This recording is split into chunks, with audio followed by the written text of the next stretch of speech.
Welcome to The Real with Joseph Labman. I am Joseph Labman. Thank you for tuning in to this episode of The Real. Taking time out of your day to come watch this episode. I really appreciate that.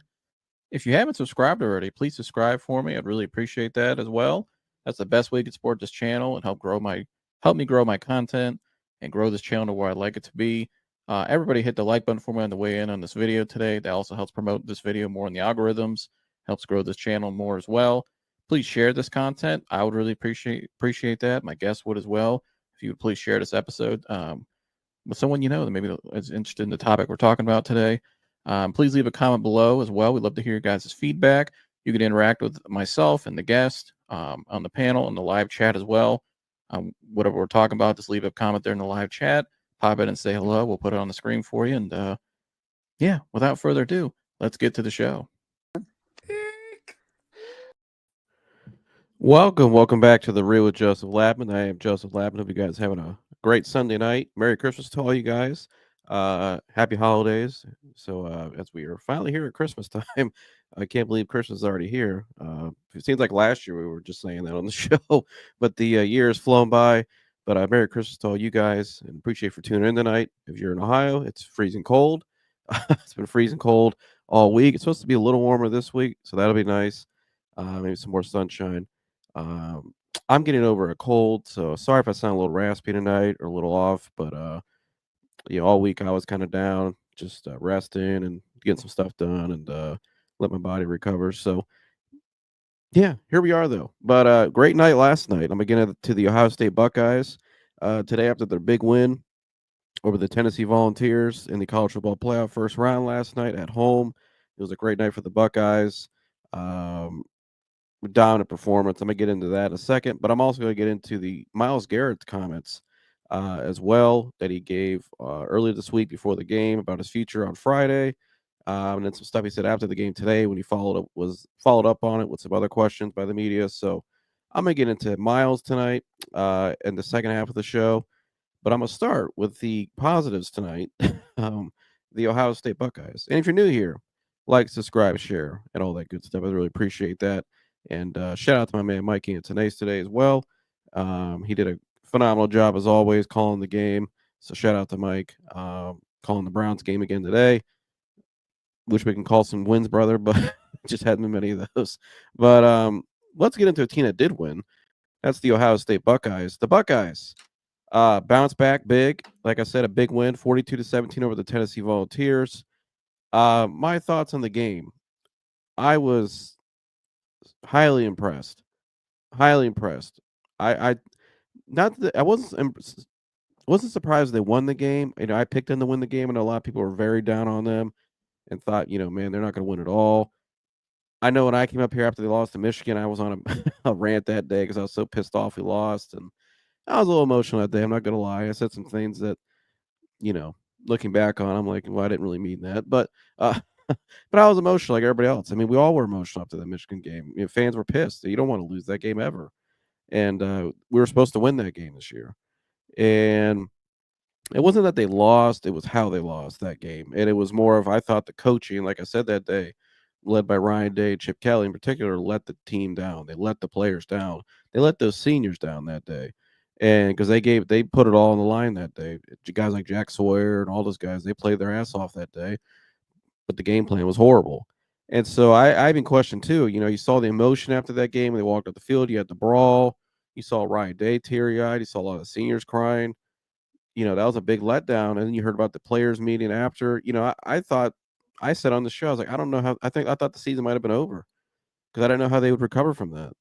And you just didn't know because it can go really good or go really bad. And I got to give props to Jersey as well on the show. He said it too. He goes, if they come out in this Tennessee game and they play, they can either lay an egg falling off that loss to Michigan, or they can look really good and they might take off and win the whole thing. And, I just wasn't sure, and a lot of people question Ryan Day's abilities in these big time matchups in the playoffs, these big games, especially against SEC opponents and other higher ranked opponents of other conferences and playoff football. And I got to say, Ryan Day, shout out to you. Shout out to you, brother. That was a hell of a bounce back. Shout out to Chip Kelly. That's the way to bounce back. And the reason why I was so frustrated with those two after that game too, not because I thought they let down the seniors that day, but it's because what we saw last night. It's like I says right there. That's what I'm talking about. That's what they're capable of. That's what I was expecting to see all year. Dominance. That roster is so loaded. That's one of the that might be the most talented roster. When you watched them last night, uh this is a good time. Old Floppy Rock just got beat 42-17. Sing it. Shout out to you, Switch. That's a great comment. But um but when I watched the Buckeyes, man, that Michigan game, and I'm like, that's why I was so frustrated because I'm like, this is what they're capable of. Was what I saw last night. Dominance. I mean, just absolute. That game last night, and the reason why I put in the title, I said, is this 2014 all over again?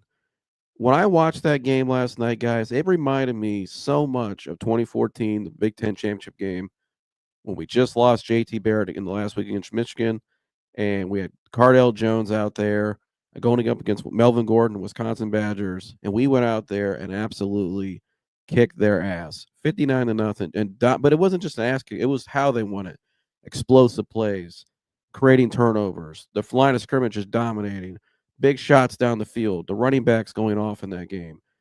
Remember that Wisconsin game, and then they went on to the playoff and they beat Alabama and went on the national championship and beat Oregon, and the rest was history. And it was one of the greatest runs ever. And last night felt very similar. It just felt similar to me because it was dominant play. It was big. It was just dominant from start to finish. Dominated the line of scrimmage. TRWJL Henderson was a star last night, much like remember how Zeke was a star back then. I thought TRWJL Henderson, he was already great, but he's showing a whole nother gear to me. That man, and I love the person off the field. Love the person off the field. What he's doing, him and G. Scott, Mecca Ibuka, the whole team.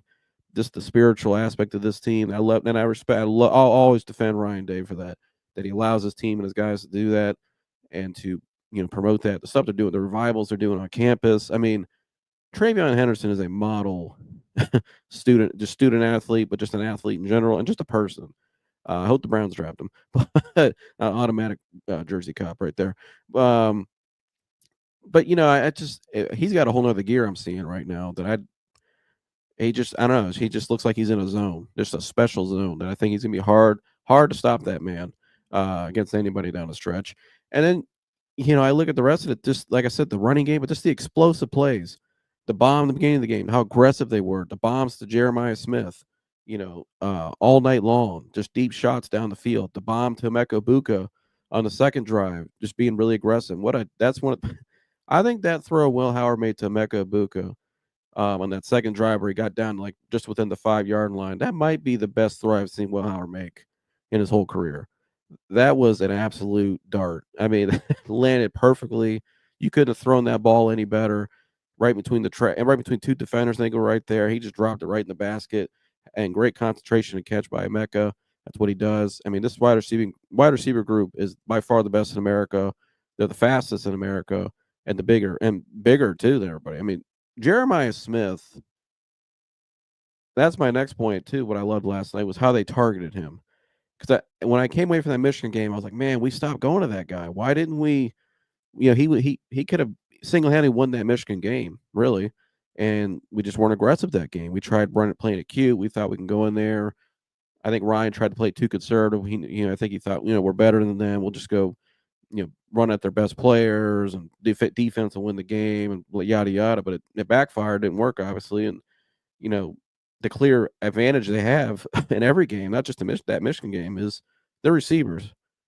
Nobody can guard this guy. Nobody can guard. I don't think any of these guys. I mean, as a trio together, they're unstoppable to guard because what you leave one open or you double one, you leave one open. You know what I mean? Or you try whatever you try, somebody's going to get open. And they're all so balanced too. Mecca's so great in intermediate routes. Jeremiah can run every route. Carnell Tate's really tough down the field. I mean, he can run every. I mean, all of them really can run every route, but they're so good in special area, parts of the field as well. And I think that's where they really complement each other. And you look at the team stats last night, and it's the balance too. I know Urban Meyer always preached that. I know Ryan Day probably learned that from him. Rushing attempts 33, passing attempts 31, balance 317 passing yards, 156 rushing yards, 473 yards of total offense. I mean, that's phenomenal. 24 first downs. You can't ask for a better night than that.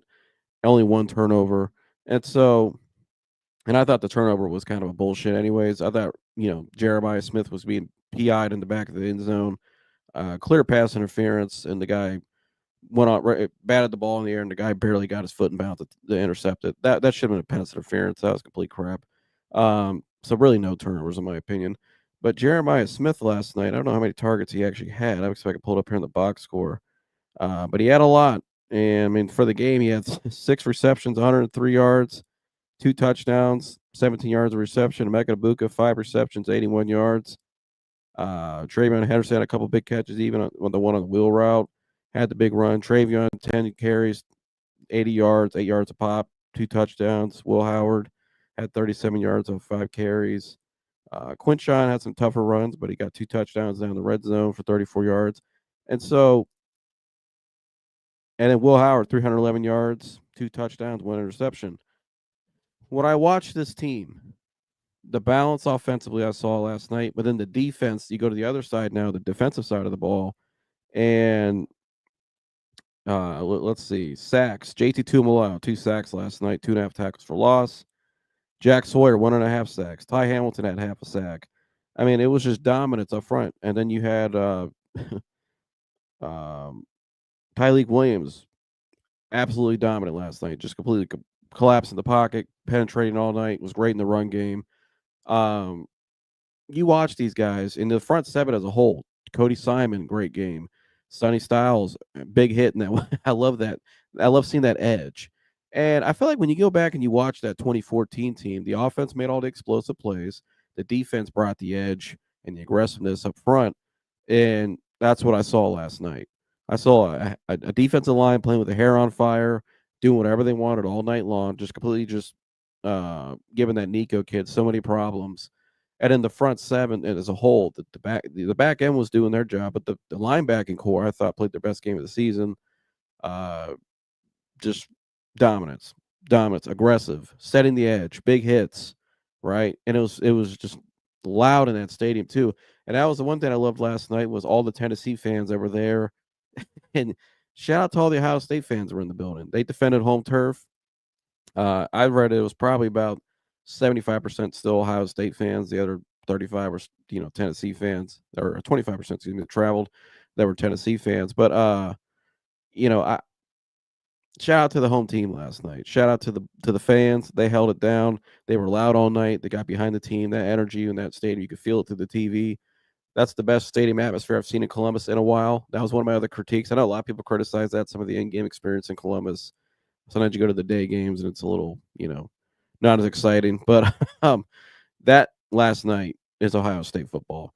That's why I was so pissed after that game on my rant, because that's what I expect. That's what they should be doing every week, week in and week out, especially this time of year when it matters most in postseason time. And just the way they dominated that game, like I said, from start to finish, they look like a team that the way they bounce back, Will Howard went from playing his worst game of the year to playing his best game of the year. And Ryan Day and Chip Kelly went from coaching their worst game of the year to, I think, having the best game plan and the best coaching job of the year. It was a complete 180. Guys just didn't say much. They buckled up, they put their chin down. They went to work for 2 weeks or 3 weeks, whatever it was. And they got a lot of criticism. And I thought, I'll be honest, when I looked at a lot of the criticism online, I thought a lot of it was, a little bit excessive and a little over dramatic.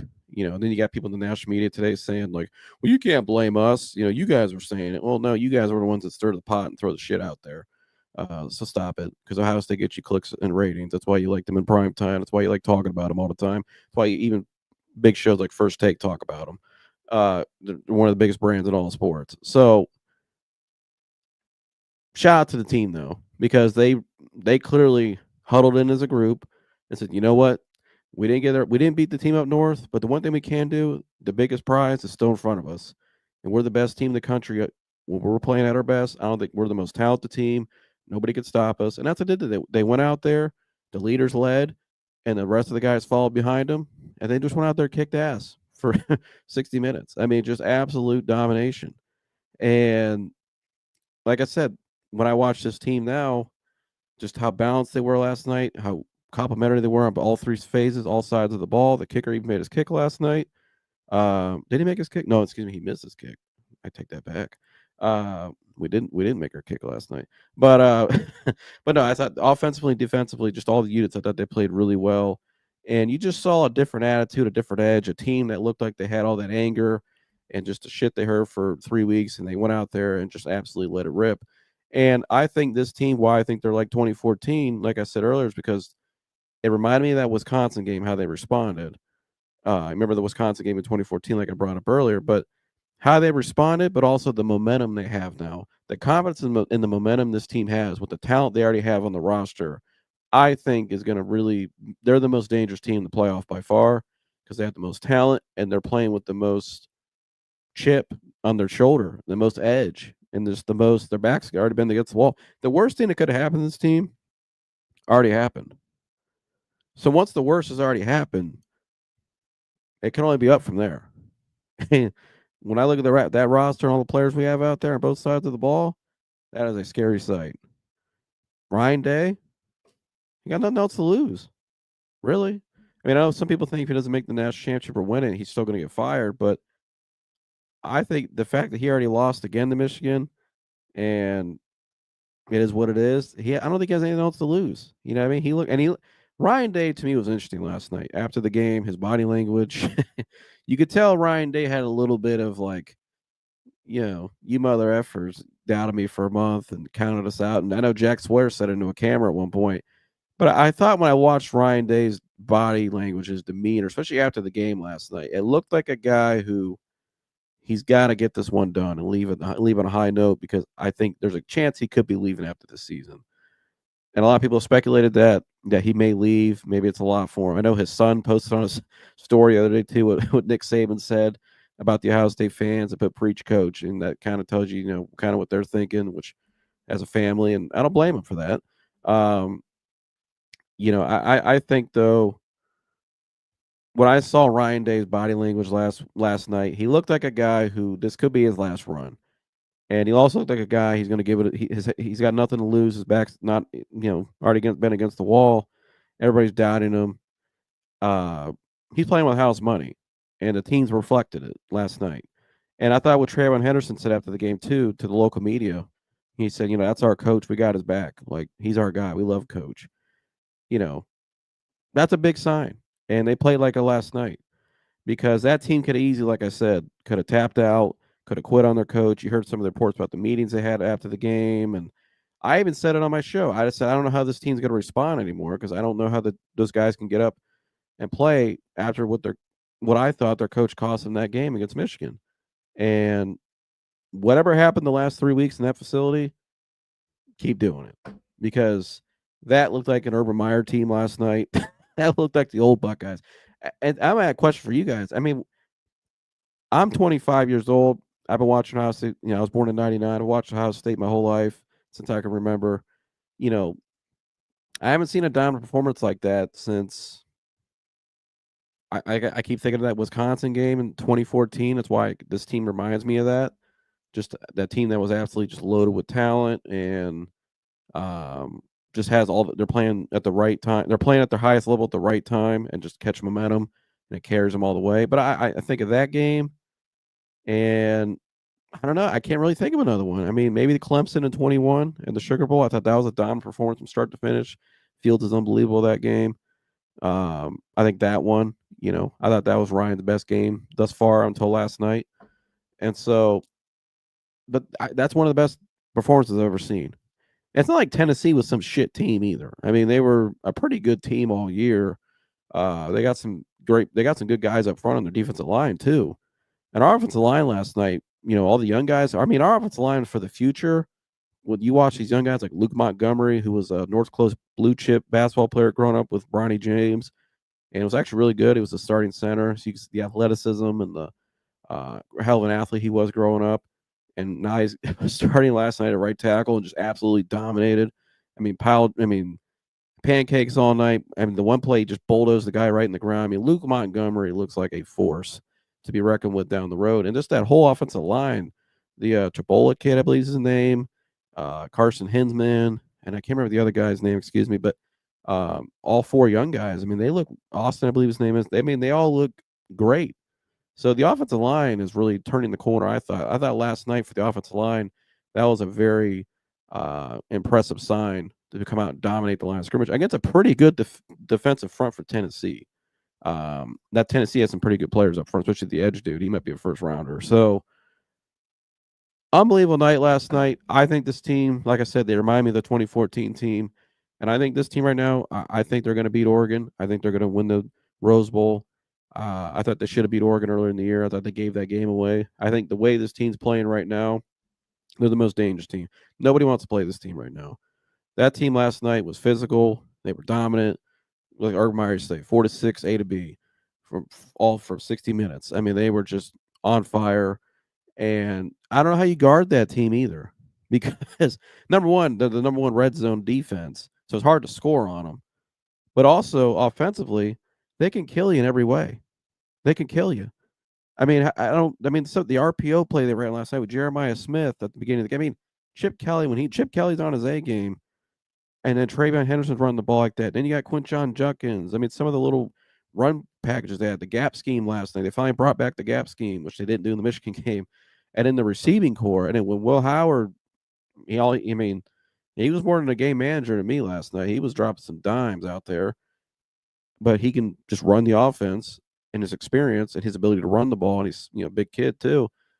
I don't know how you guard that team, and the physicality was what I want it to be always. I didn't see that. I haven't seen that kind of physicality from an Ohio State team in a game like that where they just completely dominated.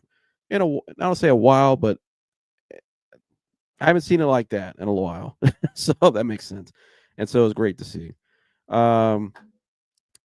Joining me now is another fellow Ohio State fan. Jersey, you there? Hell Jersey, thanks for coming on. You heard my rant, or not rant, but my opening, whatever you want to call it, monologue or whatever. I think this team, after what I saw last night, it was a great bounce back, but I think this is 2014 all over again, Jersey. I think this team's going to be hard to beat. And you called it. You said they've come out, it's going to be really bad or it's going to be really good. But they come out and dominate, they're probably going to be like the most scariest team in the rest of the playoff. Just the momentum they would have if they were able to pull it off, which they did last night, and pull it off big. That reminded me of the 2014 game against Wisconsin. I'm curious your thoughts. Well, that's what I said. It reminded me of the 2014 Wisconsin game. But yeah, I told some guys at work, I think on Monday, they were either gonna, if they came out and if they responded and they played like they should play, I felt like they were going to beat the hell out of Tennessee and then win the national title. It's either they were winning the national title or they were losing that game. I felt like if they won that game, they're going to win the national title because of just everything to, losing to Michigan and this the last 3 weeks. I mean, people selling their tickets. I mean, that whole stadium full of orange like that. I mean, it's like you said, a lot of teams would have said to hell with it.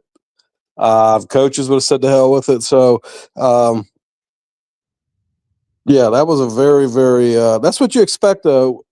I mean, that's what we've been looking for, and that's what's expected because that the talent that's there. That's what's so disappointing. When they lose to get teams like Michigan or Michigan's, they're not good this year, and even one loss to Oregon. There's so much talent on Ohio State, and everyone knows that. And the NIL money. That's how they should be playing. Now they're going to play like that every week. No, there's going to be those down weeks, but right.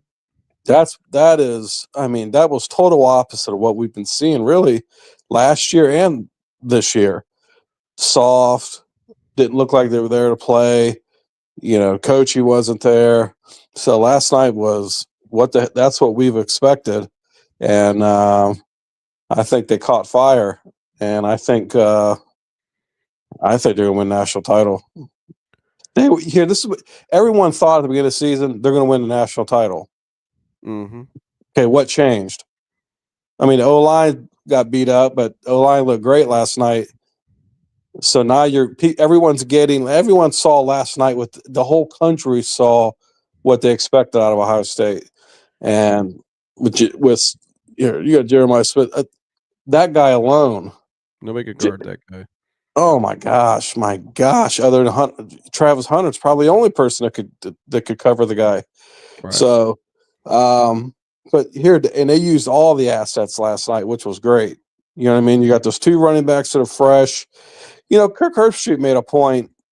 I didn't know this, and probably nobody knew it, but he said that they've ran the least amount of plays of any team in college football this whole year. And it's like, was that what they were? Was that strategic? Was that, to save themselves for the late in the year? I don't know. I mean, he made a reference to that. I was stunned when I heard that they're the slowest moving offense, the slowest offense in college football, when really they should be just lightning. And they were kind of showing it last night. So I'd love to see the tempo increase even more. I think Tennessee got smacked Tennessee got blindsided last night. I mean, they got punched. I mean, they got hit in the face with a brick, and there was just no responding. So it was great to watch. Yeah, that's what I thought too. The offense just looked like what I thought it would be. Tempo, explosive plays, aggressive, controlling the whole game. And if they do that every game, then nobody will beat them. Especially if you get a team playing from behind against Ohio State, the way they start running the ball with those two backs, I mean, it's gonna be hard to beat Ohio State because they just dominate the entire game. But and I think too, when I look at, like you said earlier, everybody expected this all year because I thought they were going to be the dominant team all year. They should have been, where they just went undefeated and they were completely the best team in the country. Oregon is the undefeated team right now, but Oregon didn't really look there. Nobody thinks they're like some dominant team. Like, we really should have won that game in Eugene earlier in the year. We just mismanaged the clock. We weren't playing like we did last night. We weren't playing our potential yet. And now that this team's playing at their potential, and they're, when you said that statement too, it made me think the only people that held them back from not being that was themselves. Well, they're not doing that anymore, I don't think. I didn't see that last night. And they already hit the lowest they can hit, the lowest they can hit for the season. Well, that might be the biggest blessing in disguise, because once you hit that low, you know where else to go but up. So you're kind of like, fuck it. Now you know what I mean. You're playing loose as hell. You're not worried about anything. You've already been drugged through the mud. You don't give a shit. Now it's just like, we're free. You know what I mean? And everyone knows that's what it's like at Ohio State, especially the coach, is, just the pressure to perform, and now that's over with. Everyone was giving up on them. I'm one of those guys. Here, I thought about going to that game, but I was like, I'm not going down there. If I go down to that game, take your mom to her first game, and they come out and shit the bed like that, I'm gonna be pissed. You know what I mean? Get home late. I was like, I just wasn't taking the risk. That's crazy. Like, all the ticket prices were just dropping all week. Well, here, I heard of Dustin. Shout out to Dustin. We love Dustin. He said on the All the Cleveland Sports Show, he's a alumni there. He was a national championship there. He's like, I sold my tickets. I ain't stayed out in that cold. You know what I mean? Well, you had an alumni even saying it. Like, yeah. Hell, if this was the Ohio State we had seen all year, the tickets would have been astronomical, and everyone would have been trying to get to that game regardless of the cold. I think the cold was kind of cool, because you don't see games like that. We don't see that in college football, because they don't play through December, and if they do play in January, they're playing in warm climate in a bowl game. You know what I mean? So I thought it was kind of cool, and I would have loved to have been there, but here they're free now, man. They're playing loose, and it showed. And coaches, I'm with you. Like, we watched Ryan Day on the field after the game. He looks like he just don't give a shit, and he's this is it. Like it just seemed like, where do And Lewis I get out of actually here? that yeah, well, not only just because he might be out of here, but just the not giving a shit. To not giving a shit looks like the best Ryan Day coaching I've seen. Like Well, the yeah. team, I mean, team, yeah. like I team liked played, everything. We stayed up late. We watched him in all the interviews after the game. It was a different Ryan Day. I mean, it wasn't. yeah. It just seemed very candid, very sincere. His answers, very, very, very relaxed. He just seemed really And all relaxed. he kept saying was, "We got more games to play." Like focus Yeah, on the four, not just one. We got more games. We know what the end goal is, and right. uh, and I think too. Before we get Gergs up here, I think one thing that reminds me of 2014 as well. Remember in that game, the end of the year, that Wisconsin game, guys like Joey Boza, who were great that year, but the D line, remember that D line really started to come along, and guys started to really turn into stars later Yeah, that year. And I think you're seeing that now with this defensive line. And I think going in this game against Oregon, I mean, that's gonna be a tough matchup for Oregon, especially with Dalen Gabriel, a left-handed quarterback, smaller in size, really good. I think our front seven, though, they keep playing like this. I think that's going to give the Oregon Ducks a lot of hell just gave because anybody, everyone hell because but especially that there's. matchup because they weren't playing like this earlier in the year in that game. They've Oh yeah, seemed to have progressed, and it's just like 2014 where they found something. Jim Knowles has made some tweaks, I think, in this defense as well, especially in the back end where their coverages are better now too. But the front seven is really setting the edge. yeah. They look great. I mean, they're just super athletic. I mean, super athletic, quick. Um, and they were on it last night. I mean, aggressive as hell. And that's what's been missing. Just the aggression and physicality. It's like last night we saw football. You know what I mean? And you saw me like in some of them overhead plays where remember when they brought in 4 tight ends and they pushed that ball in the end zone.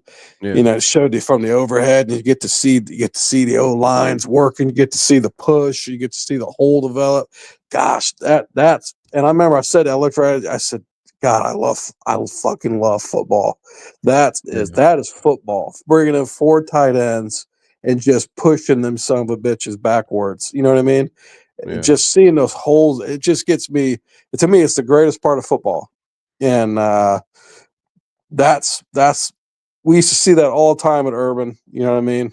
And we finally saw it last night. It was just great to see. So, the other thing that's real key, I think, is all those upperclassmen that came back, the seniors that came back.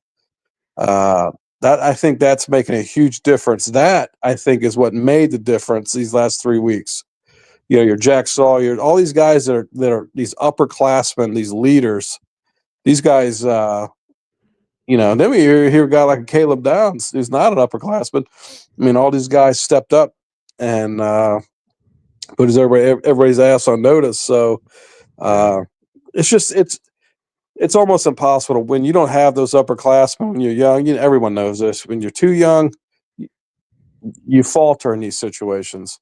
And I think they just got the right mix of people. And I think they finally,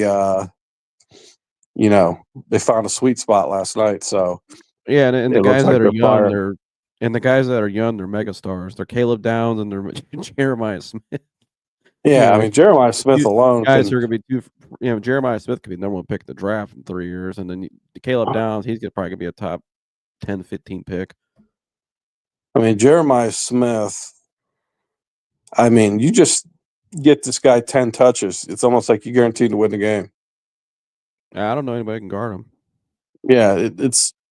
I mean, He I didn't even don't. look like he looked like he was playing. He was playing half He like throttle he last broke a night sweat. too. Yeah, he didn't even. And you uh, got 2 backs that are fresh. I put So this one up earlier. I thought you might like switch said old floppy rock. Woo! Just got the P42 to 17. He said, "Say it." You want to say that? Old floppy. oh, Rocky Top! I wish you could show that video that I sent my buddy in Tennessee last night. Yeah, yeah. Shout out to Corey. Old Shout out to Modell Odell. down there in Tennessee.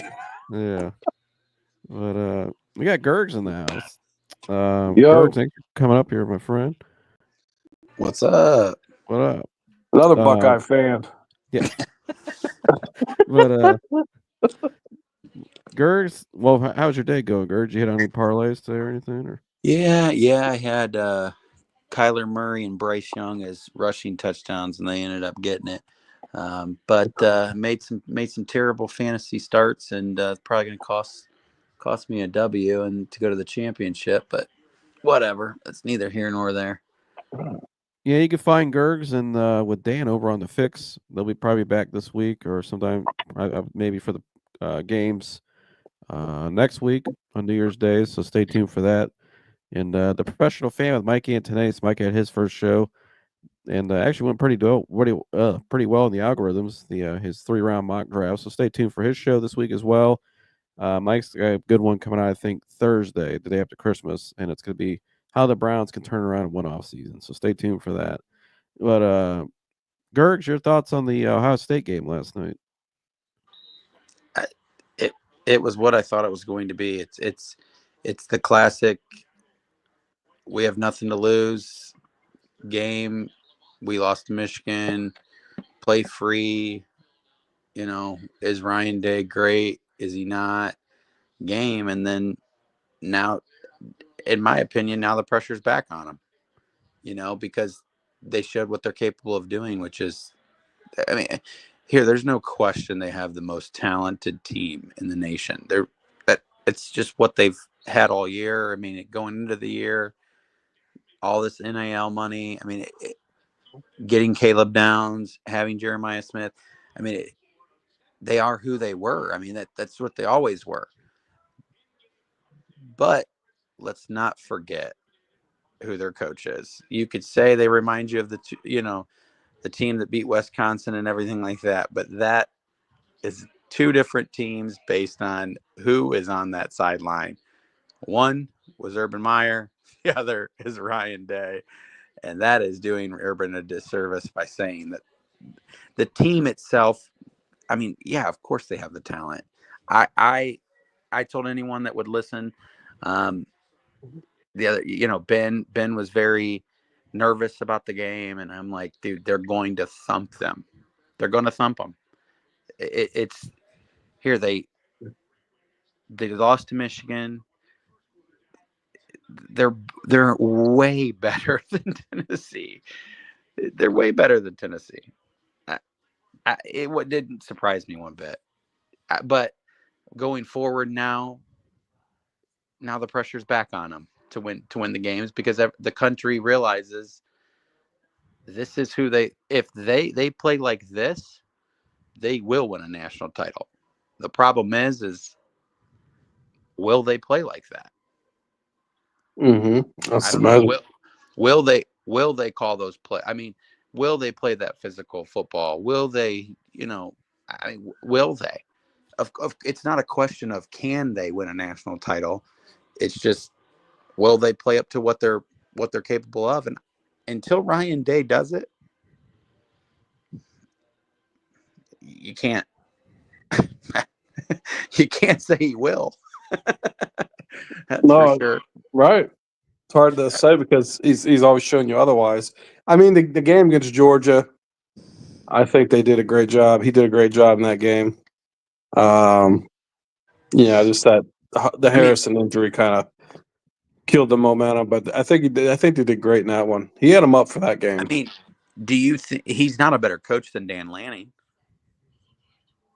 He hasn't shown that he is. He's not a better coach than I don't even know if he's a better coach than Steve Sarkisian of Texas.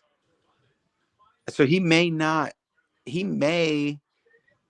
I mean, he's going to have to outcoach one of these teams. And here, in college, I really believe coaching matters.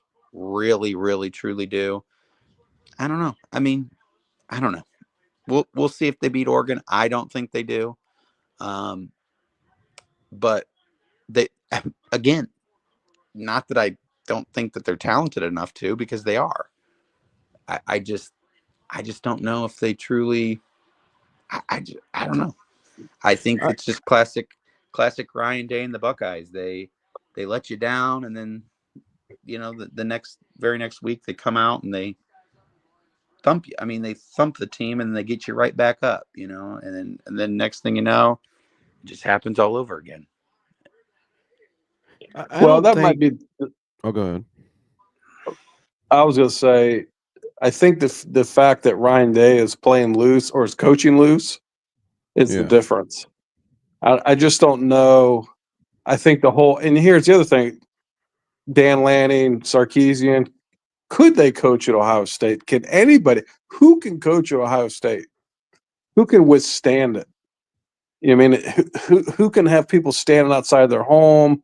People get bitched out for having one loss. I mean, it's the hardest coaching gig in college football, and it's got the most pressure. So, I you know, is all the issues that we've seen, all the failures, all the losses when they shouldn't have lost, is it those pressure moments? Because they're all big games, and just last night it looked like a completely different guy. Like he just seemed like I don't give a fuck.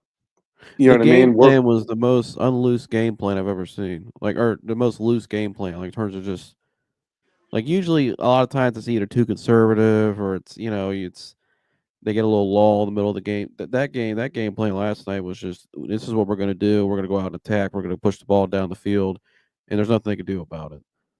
It was Yeah, basically what are you gonna do about it? We got the best and player out on the field every game. What are you gonna do about it?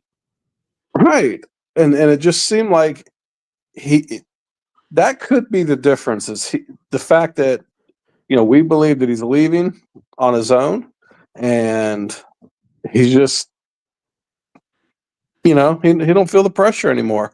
So And he now clearly it's just got them guys bought back in. When you watch the leaders, the older guy, Jack Sawyer during the game, hugging him at the end of the game, and said that what he said in the camera, and you listen to what the guy said after the game, Travion and all them, and he's clearly got that group bought back in. He's got them up, but they're also, I mean, they're even some are saying they're playing for him. Some of them took it kind of personal what people were criticizing him about, not about the big game stuff, but there was people taking it a little bit too far and like personal, you know, shit, which it's just a game at the end of the day. The guy's got a family and stuff. But yeah, I just think I agree with you. I think there's a different um vibe with him than I've ever seen. Like he just last night, like after the game last night, he wasn't like you remember when they beat Notre Dame last year, he was all emotional and he was like yelling. a fool. Yeah, he last night just looked like a guy like he just looked like the way he walked on the field, he looked like I've been there before. Like I don't give a shit. Like it is what it is. And then when you listen to him after the game, the press conference, they had him the ball. He was the little thing they gave him. He was just kind of like here, like thanks, no thanks. Like he's Yeah. just laser focused. And from a football standpoint, the guy's a hell of a football mind. His offensive Oh, IQ and just everybody knows Ryan. If you actually know Ryan Day's background, the guy is an absolute but he just tightens up. mastermind. He tightens Yeah, up he in gets close tight games. at Yeah. moments, and that's always been the issue. But I think when Chip Kelly is on his A game, like last night, it made Ryan's job a lot easier. Where Ryan looked a lot more loose and looked a lot more the CEO guy and just having fun on the sideline, yelling, screaming. When they're celebrating after the touchdowns and everybody's fired up. I think Chip Kelly last night, to me, the way he called that game and the way how aggressive he was, and he's always had a great running scheme. He just went away from him in that one game. He went last night with more gap scheme, getting Travion the ball. When Travion's got the ball, when he's on like that, he's unbelievable. And so I just think they have all the right complementary pieces, I think, to get this done. And I think the bracket's open for them to do it. There's no like last year Michigan was a dominant team. Years before that, it was Georgia, I thought was better. They were the more dominant teams. This team should be the most dominant team on paper. And so I think it's open for them to go out and take it and get it. You already played Oregon this year. Probably should have won that game if you didn't screw it up at the end. So if they clean up those little things at the end of the game, I think if they come out and just play with their hair on fire from the first quarter and get ahead, I think they're going to be tough. I think it's going to be tough for any team to beat them. It's going to be hard to beat them when they're up 2 touchdowns or 10 points because they start running that ball with those two backs. They start chewing the clock. They could slow down the game. And you got the defense on the other side who's great in the red zone. I think number 1 red zone defense in the country. So they got all the ingredients to get it done. Now it's just like you said, Chris. Can he finally just go do it? So, but Yeah, they and if reason he, why I say they remind me of 2014 though, because 2014 was the same thing. They had the momentum at the right time. They had all the ingredients, and so I think it could just be it all over again. I think it could because it's all right there for them to have that same kind of run again.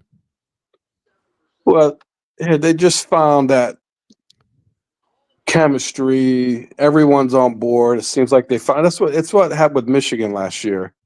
Right.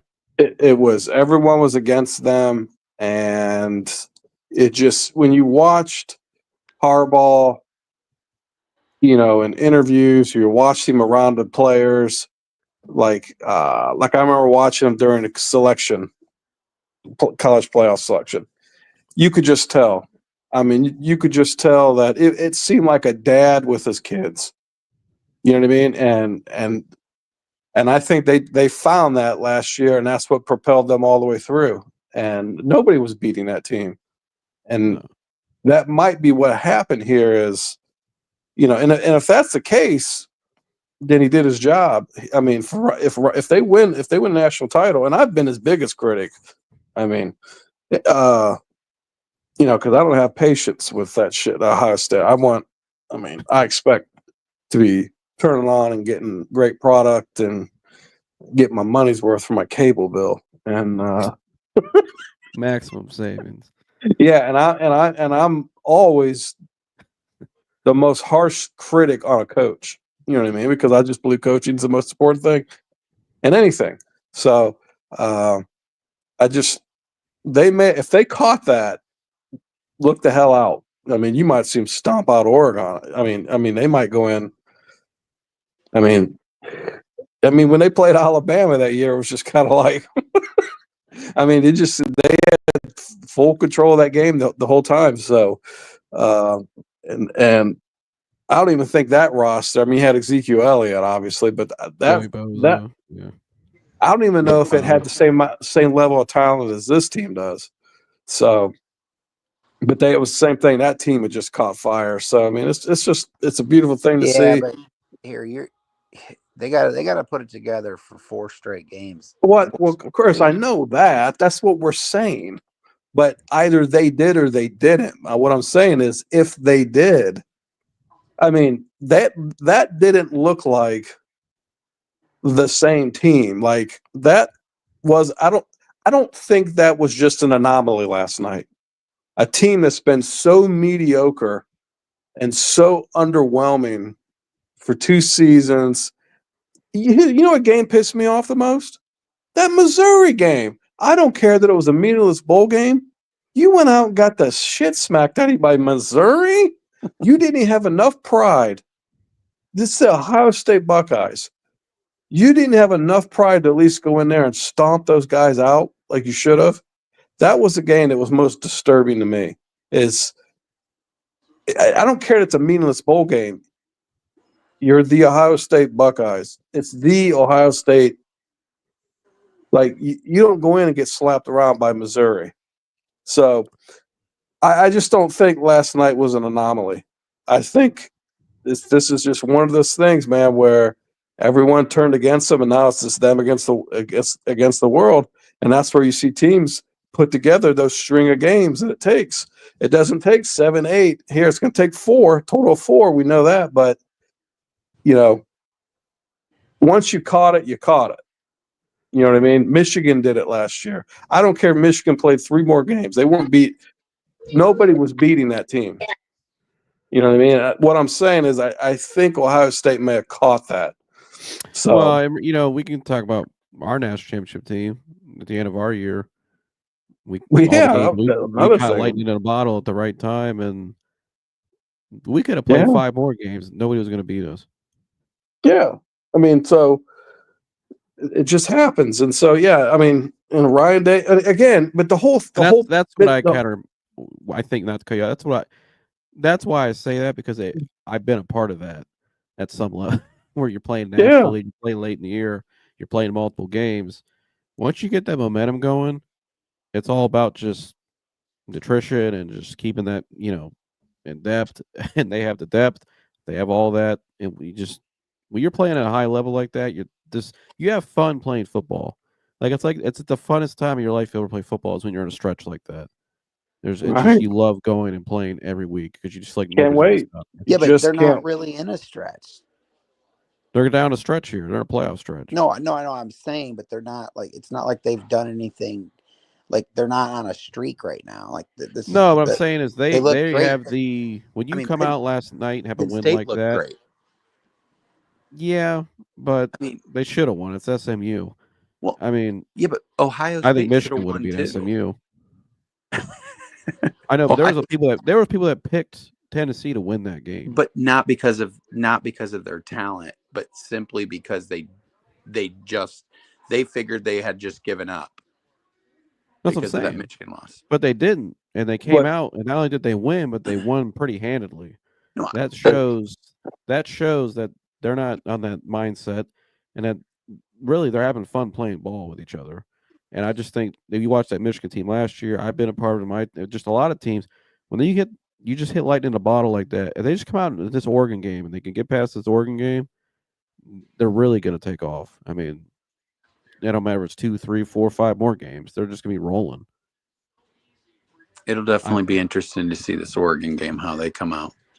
Yeah, I mean, if they come out and just do what they should do and not turn the ball over, I think they should win the game. But I mean, we'll see. But I think the pressure's on Oregon. Well, I mean, I could see the argument why maybe Dan Lanning could be a better coach, but Dan Lanning he's got something to prove too. He had won jack shit. Yeah, I mean, he won the Big Ten this year. That's impressive his first year, but he hasn't done anything either. So, I mean, it's gonna be a pretty good matchup overall. I think both sides got something to play for, and Oregon, they're coming in high headed. They haven't lost a game all year, and they beat Ohio State by what point? All that stuff, but. I mean, I think there is some pressure there too. Oh yeah. I mean, it'll be a good game. Yeah, it's just, I think it's going to come down to turnovers and just execution. Really, I mean, it's what's in matchups, and I think a lot of those matchups. That's the 4 o'clock game, right? There's going to be a 5. 5 o'clock. Okay, 5 o'clock. Yeah, okay. Who's at the night game? Notre Dame, Georgia. Yeah, Notre Dame, Georgia, 8:45, Sugar Bowl. That'd be great. I mean, actually, they're gonna beat the hell out of Notre Dame. I was gonna ask you, Chris. You think Notre Dame beats Georgia? I do. And why do you think? Actually, I'm kind of lean. Notre Dame impressed me too, Chris. They came out really handily, beat Indiana. Not that I think they would win the game, but I mean they really dominated too at home, and that's another team playing with their hair on fire right now too. It looks like. I just think that when it comes to defensively, I think that they run the ball. They just to me they're a complete football team, and they have a senior quarterback, like a Will Howard type of quarterback, and I just think that they took on the mentality of their head coach, and they play hard, they play physical, they play fast to the football, and I don't know. I think that this Georgia team's different from all the other Georgia teams in the fact that I just think that they're just very undisciplined. I think that they are, and they're very vulnerable without their quarterback now too. Yeah, and I just at some point, I mean, obviously Kirby Smart's a great coach. I'm not saying that, but at some point, they're kind of just very undisciplined, and I don't know what it is, but I just think that I just think Notre Dame is better. Well, it's funny. That's a great point you made too. Was you got the one team who's got a lot of problems off the field, undisciplined, great coach, but it's a lot more loose culture. It's almost like, remember the Miami U team back in the day, where we know the culture and stuff that went on behind the scenes, and then you're going against the Notre Dame kids who are top academics, buttoned up, like blue collar, cold weather, not going to commit a lot of mistakes, hard nosed coach, play, high energy. And you might be right. This could be a bad matchup for them because I agree with you. They make a lot of mistakes where teams that they played against this year just haven't been able to exploit them in those mistakes and take advantage of them. They still win the game just off of talent. Like who was the last game of the year they had? They went to like 7 overtimes. Oh, Who was that? I can't Say remember. that And they again. My daughter was talking to me. Georgia Tech. Georgia Tech game. Yeah. I mean, Georgia Tech really should have won that game because all the mistakes Georgia made, and they just were more talented in the end. You know, they Well, just pulled away. You know, yeah, but I even on think Notre defense, like you Dame, had just the type of kids they have, you know, like it's top academics Notre Dame, and they're not going to make a lot of mistakes. I don't think Notre Dame, and I think they can capitalize on those and maybe control the clock a little bit if they can get a run game going. That's where I think this could be a decent, or it could be a matchup where Georgia finds themselves in trouble. You know.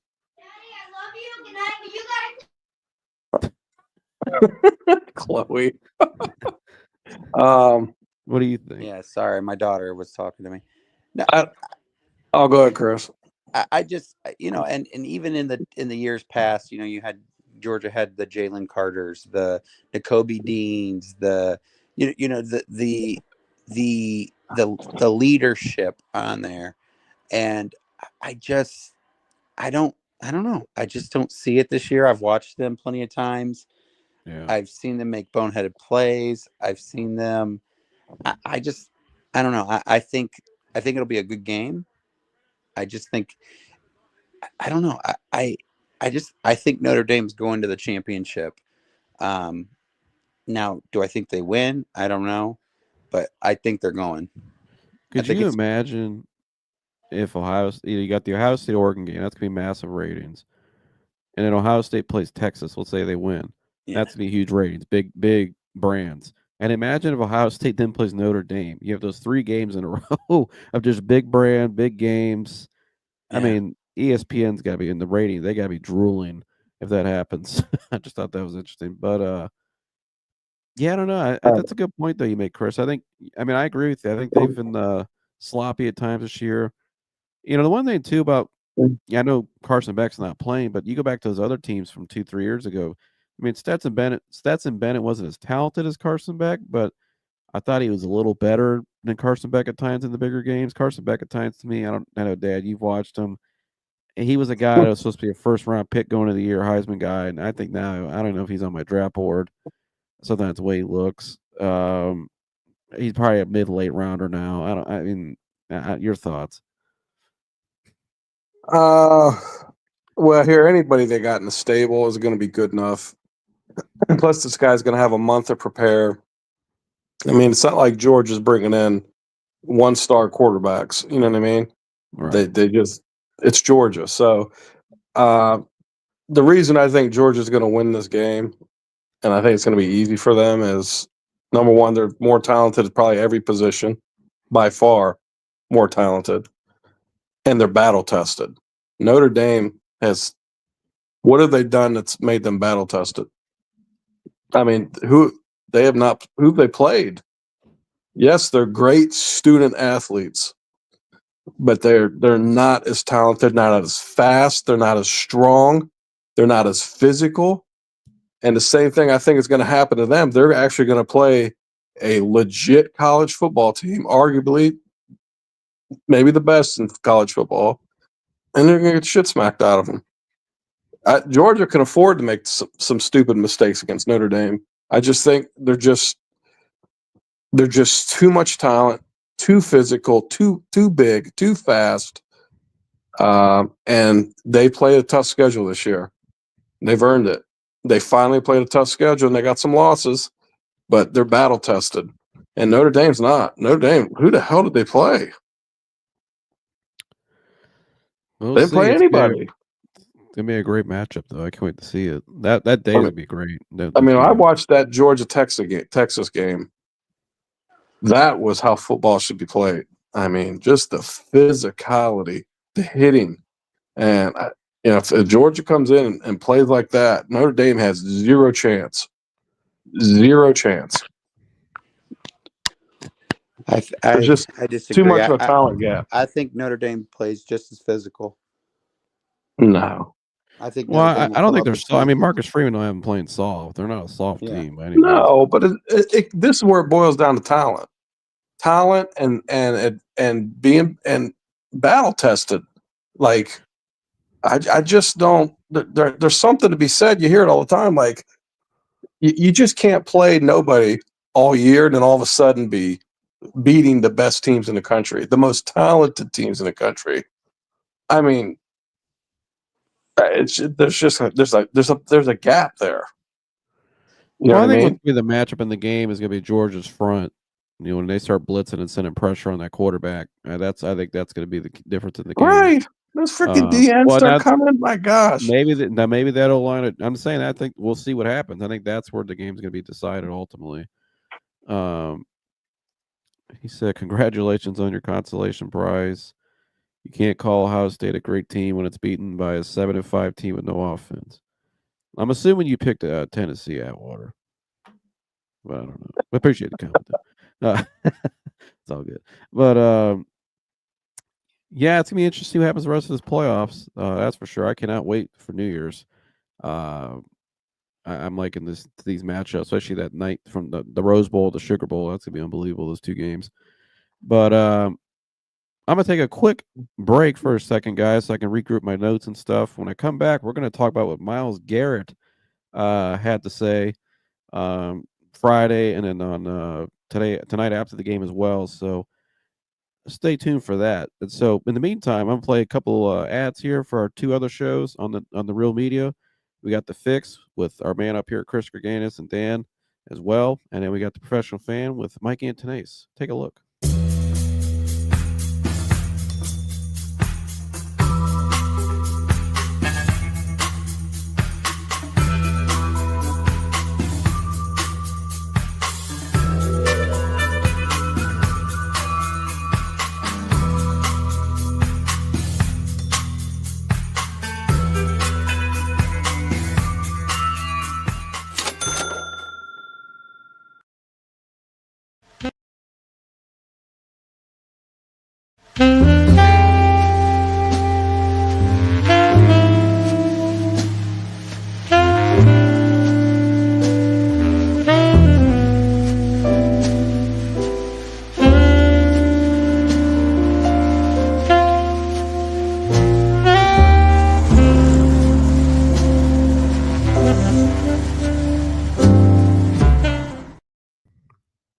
All right, welcome back. Time to move on to Myles Garrett. Jersey, Myles Garrett, Friday. Not sure if you saw it. He was asked by Mary Kay about his future with the Browns. Basically, she asked him, why do you want to keep coming back to the Browns? I don't know where Gertz went. I think he dipped off. I don't know, or his phone died or something. He had to do something. He might be back in a second. I don't know. But he was asked about why do you want to keep coming back to the Browns each year when you have seasons like this? You're getting older. He's due for an extension soon, but he wants to. Obviously, winning's a priority for him. He hasn't been able to do that much in Cleveland. And so here was his answer about his future in Cleveland and why he maybe wants to come back or maybe why he wouldn't come back. This was Friday. So this is the first clip I'm going to play. This was Friday before the game this week. So here's what Myles said about his future in Cleveland. First of all, I want to win. And I want the Browns to be able to put me and us in position to win. And I'm not trying to rebuild. I'm trying to win right now. I want that to be apparent when the season's over and we have those discussions. I want them to be able to illuminate that for me, illustrate that for me, so that can be something that I can see in the near future. Because that's all we want to do. I'm gonna stay loyal to a team that show loyalty to me and faith in me by drafting me. But we have to do at the end of the day what's best for us. We have to continue to take strides forward, not just as players, but from the top. I want to be a Cleveland Brown. I want to play here, play my career here. But we choose to do a rebuild, and it's 2, 3, 4 years out. I want to be able to compete and play at a high level, play meaningful games, and be playing past January. Cancer. Okay, so that was Miles's first. That's the first part of the play of Miles's comments recently. That was Friday. He was asked again, why do you want to stick around here for the future? What are your plans? And he says there, I'm going to sit down with ownership, obviously, or I'm assuming ownership at the top level management to see what their plan is. He doesn't want to be part of a rebuild. He wants to win. That's the main focus for him. And he also made another comment, I don't know if it was showed there. He said it's not about dollar signs, not about any of that. And I know some people thought he was maybe taking a jab at Deshaun Watson and stuff, but I think what Myles is really trying to say there is what he said. What's our plan? I don't think we really have a plan right now. It doesn't look like one. We look at we're in a bad hole, obviously. And by the way, the Browns lost again today, but we already do that, so why even talk about that game? DTR threw like 3 picks, and yeah, it was bad. They drove down the field on their first drive, drove 4, busted out a long run. They got down to the 1-yard line. They had the ball first, and they fumbled the ball on the 1-yard line, and that was it for the rest of the game. It was like the whole season wrapped up in one drive. DTR, the Big line, city, everything. folks. Yeah, it was a mess. Absolute mess. Hey, Jawan Briggs and Mike Hall look good on D-line. That was positive from today. But again, like Myles said, what's your future? I don't want to be part of another full rebuild. It would take 3 to 4 years. And it's kind of when he says that too, 2, 3, 4 years, it kind of tells you what he thinks of the roster. He kind of tells you what he thinks of where they've been going, how they're doing things, how they're operating. It's shit. And so I think Myles, what he did was awesome. I think it's great that he's actually stepping up and put some pressure on these guys. These guys want to come out here in the media recently, and Jimmy has one of these guys and talk about, we feel very confident. Like they're just like, it's all Deshaun's fault. We're just going to run it back, and we just got to get a quarterback and some tweaks, and we're right back in it. Trust the analytics and Deep Podesta. It's complete horse shit, and I'm tired of listening to it. I'm tired of their crap. I'm tired of, as a fan, and only just even covering this shit. It's just complete garbage. So I was so happy to see Myles Garrett come out there and really put a spotlight on their ass and put pressure on them, and he should. He deserves that. I think Myles probably has a lot more football more football knowledge, more about all that stuff than some people running the shit. So they should be listening to him. And so I also think there's a power struggle going on inside there as well. Myles Garrett's a Clutch Sports client. Clutch has some pull inside that organization.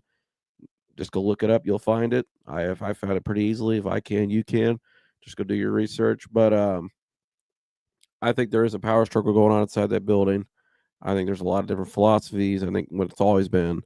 But they don't really have a plan, like Myles said. What is your plan? And I think their plan right now is they don't really have one. It's just right now, let's just blame Deshaun and the PR department. It was all his fault. We made a bad trade. No, don't forget that we made the trade, and it was our fault.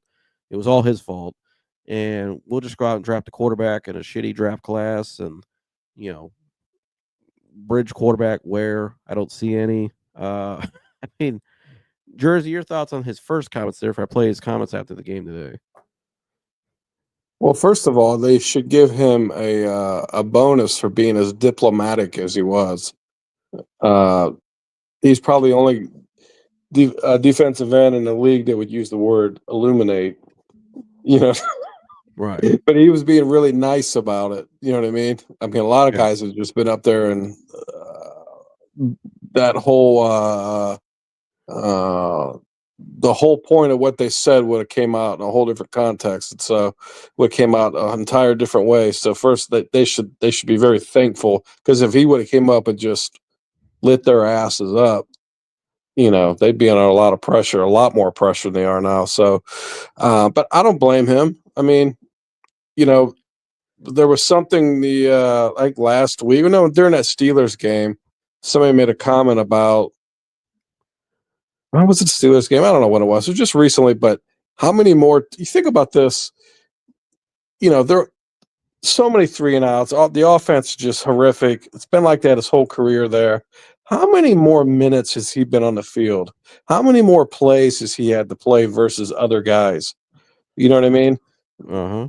And every play is a play off your career. You know what I mean? It's mileage on you. There's miles being put on you. So imagine if he could be on a team where he got to, sit on the bench 30 minutes of the game. You know what I mean? And not have to play 40, 45 minutes a game. If he imagine that, imagine how much more he could do. I never thought of that until somebody said that recently. So you look at that from an individual standpoint, and then Well, at the and same time, he pointed, not to cut you, but add to that real quick before you go on. He pointed that out in the press conference too. How we need to have a more running game offense that can control the game, control the clock. So we're not yeah, basically for the defense. And he said also myself and other guys in the defensive unit and how the other higher up players. He said that as well.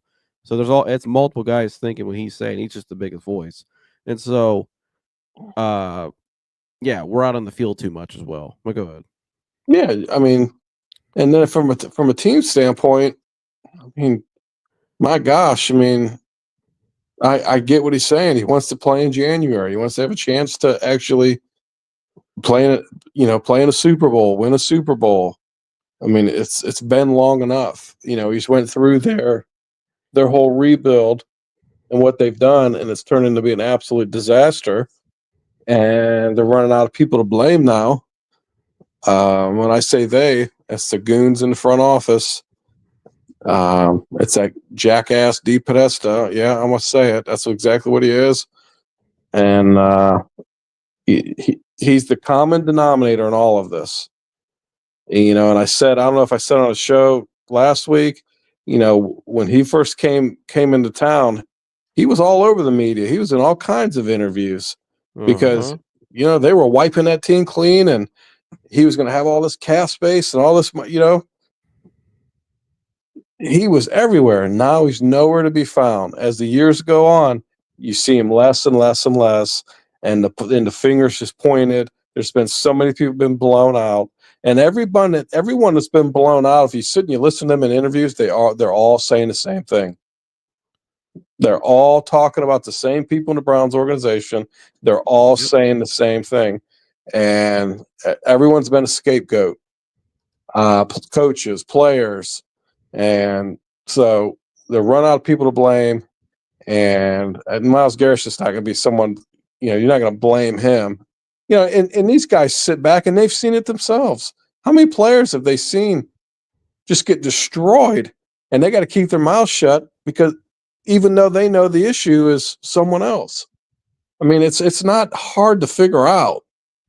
Like we've had the same product for this. Would he come about in 2016? The Browns hired him. Spring of 2017, he was drafted here. Okay, so his first season they rode 16. They've consistently been the worst team in football. Outside of that one year, okay, last year they had some magic and made it to a playoff game and got the hell beat out of them. And then you had Baker's playoff run. But other than that, I mean, consistently just been trash. And he's the person that's been around for all of it. And so, and Haslam. So I don't know. Maybe Haslam just needs to sell the damn team. I don't know. All I know is Haslam, and he's ultimately to blame for hiring this idiot.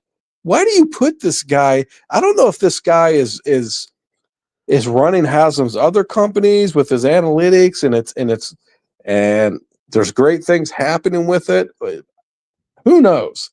I don't know why the hell this guy that owns a shitload of gas stations is an absolute billionaire. I'm scratching my head that why is he so committed to this guy? Why does he, and you used to be a minority owner of the Steelers, you understand how ownership should work. You understand how a team should be, a well-run organization operates. That was the thing I was most excited about when the guy bought the team. I'm like, okay, yeah, man, this guy, he was a minority owner of the Steelers. He's seen what a well-run organization does. It's been the total opposite. So I don't know. Then you got this JW clown There's just all these different people. There's no structure. And the guy that's sitting up top calling all the shots has no football background. I don't even know. The guy's probably never even played a sport. Well, allegedly he plays football. He said he plays football in college. Okay, that's just like Stephen A. Smith played basketball. I want to see the footage of it. I don't care if he played at freaking Defiance or wherever. I'd love to see it. That guy has never played any sport at all. So, and he's sitting in there running billion-dollar franchises that just make billions and millions and maybe billions in revenue and putting together these huge contracts for these players, and he's just not qualified to do it. I just don't blame any player if they want out. I can't believe some of them have stayed as long as they have. It says he played at Harvard in 1994. Yeah, look at Dan said he bankrupted Sears. He was 5'9", 160, and he never touched the field. Oh, so he didn't play football. He got put on a team at Harvard. Here. Yeah, his parent, who knows? They're probably donors or whatever the hell. He just got put on the team so they could say he's on a football team. 5'9", 160, ain't playing college football. 5'9". He worked in the Canadian Football League. And bankrupted Sears. This guy bankrupted Sears. I can't buy my Craftsman tools anymore. I can't go get Kenmore appliances. Joseph, you should have seen Sears back in the day. It was the greatest department store. I used to go there with you. Oh my gosh, it had everything. That one end. We used to go to one at Chapel Hill. Yeah, where all the tools were, the appliances, exercise equipment. I mean, Sears was the store, man. And here we can thank DePodesta for ruining Sears. He probably ruined Montgomery Ward's too. That was my favorite store back in the day. Well, then Similar store. The Washington Post put out an article. It's when he got hired.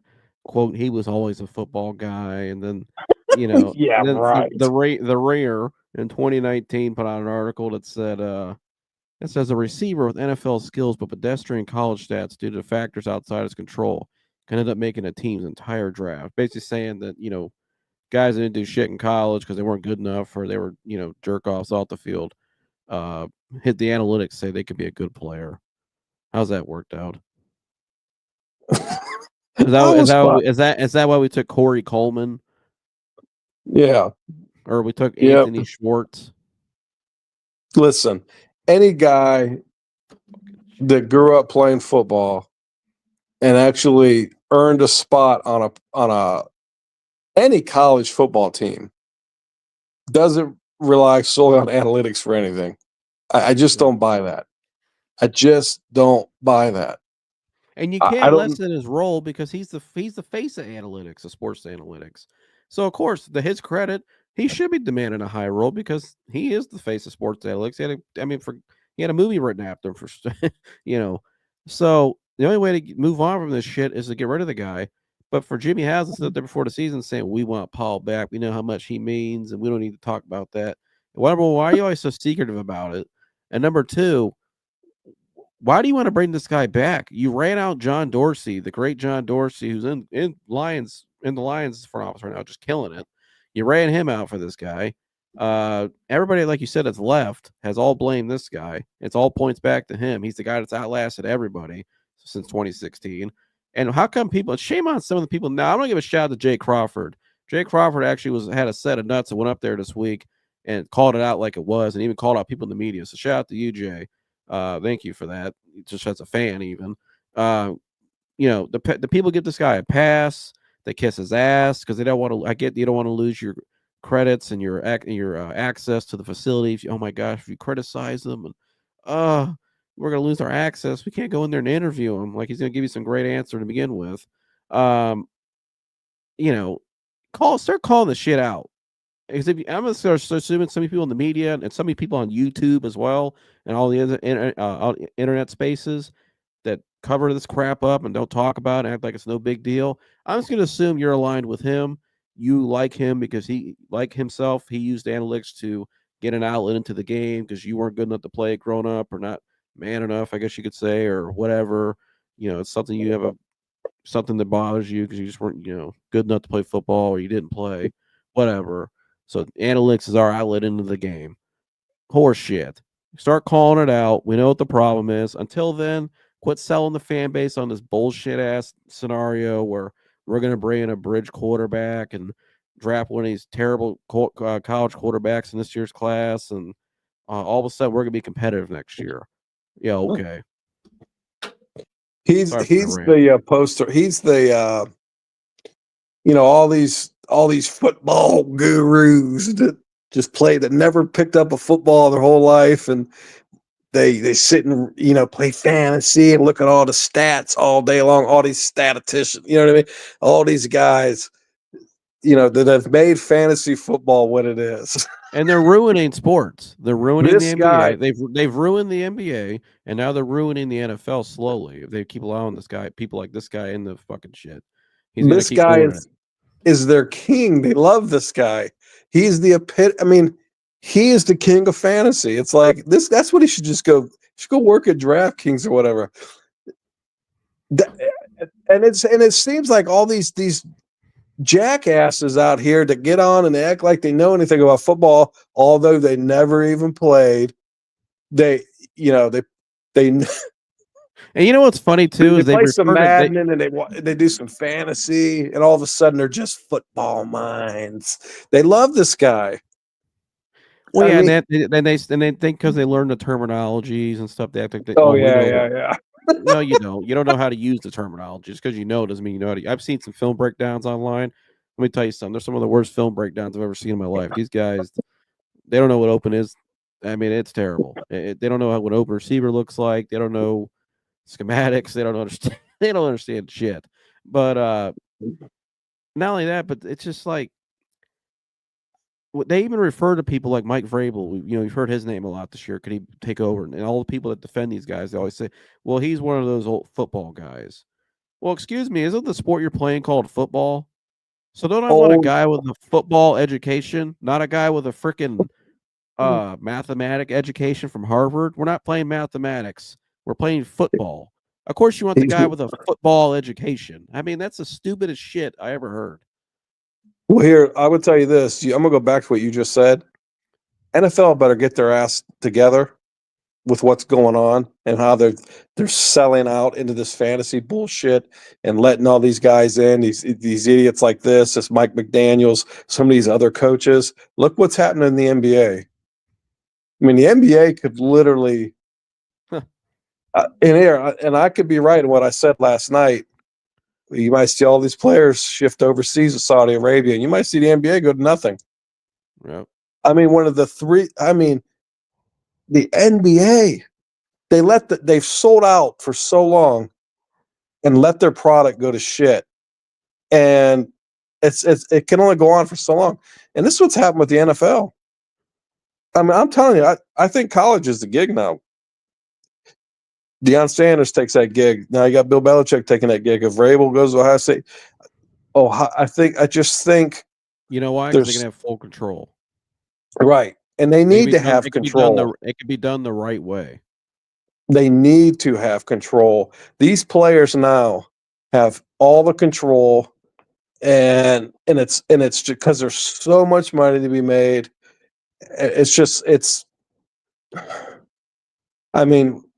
I mean, yes, it's a business, but it has to be about the game. When the love of the game is gone. And I'm saying all the players. I think a lot of those players do love football, and the people running. But I think the people making all the decisions in the league, they got to be doing it because they love football. It's just such a special. There's no other sport like it. I mean, well, and now you got to love the game for the product to be great. You know what I mean? And college is kind of, I'm kind of worried about the NIL. I like players getting paid, but they got to, I don't know if they go to, I don't know how they're going to do this, but maybe something a little more structured where, a team can only spend so much money. I want the players to be paid because there's so much money the universities are making so much money. So, but I just think the integrity of the game is still better in college because there's still a lot of guys that aren't getting NIL money. There's still a lot of guys trying to make it. You know what I mean? And they're not calling the shots. The coaches are calling the shots, like you said. And so that's what needs to happen. And I think that's why Belichick ended up at UNC is, I mean, he's got total control, absolute total control. And that's how it needs to be. And it's like he said the other night, it's about learning, it's about teaching. You know, you can sit and you can teach. So, and the product, it's just better product. It's not overrun by just fucking analytics. And I mean, the guys, the hitters in the sport aren't analytics guys. You think Kirby Smart's analytics guy? Hell no. Was Nick Saban an analytics guy? No. Urban Meyer? No. You know, they're not. Well, and quarterback play is better in college because it's more developed. It's coached more properly. Now, it hasn't been as great as it used to be. I think the development of quarterbacks is the worst it's ever been. But I still think the coaching in college is better. There's a lot of college coaches that would outcoach a lot of these NFL coaches easily. Oh, absolutely, because that's known in the football industry. You go ask guys all the without a time. doubt. I've had guys tell me you've heard guys, we told us to our face, and guys that text us and we talk to, it's all the time. But not only that, I think that's a big part of it though. Your quarterbacks are better developed. They're more utilized properly in college, and a lot of these players are. It's like Zach Smith says. A lot of these guys, when they get to the league, they get thrown to the wolves and they turn into shit because the coaching shit and the development shit and the whole setup shit. And quarterback play is an all-time low. It's the worst it's ever been in the NFL ever. When have you ever seen a draft class as bad as this one coming out this year? It's been a long time, and it kind of goes back to something I said a couple weeks ago. You can't stop developing just because you made it to the NFL or the NBA or at MLB. You still have to develop, and I think they lose sight of that in the NFL. Is okay, we already made it to the pros. You know, there's not this sense of teaching, and I think those old football guys are seeing that. And they're getting the hell out. I mean, you can't teach if someone doesn't want to learn. So, well, guess who's won the last 2 Super Bowls? The guy who teaches still. Yeah, absolutely. Guess what Pat Mahomes did for a year? He sat and he learned. He wasn't thrown out in the wool. He was developed properly. He was taught the game properly. His coach puts him in the right position to maximize his talent. And Andy Reid is lucky enough to have a guy like Pat Mahomes that Pat Mahomes knows his status. He knows what he's about. He knows how good he is, but the dude loves football. You know, you can tell he loves the game of football, and the way you can just tell by the way he plays it too. And but he's coachable. He still knows he's the student. You know what I mean?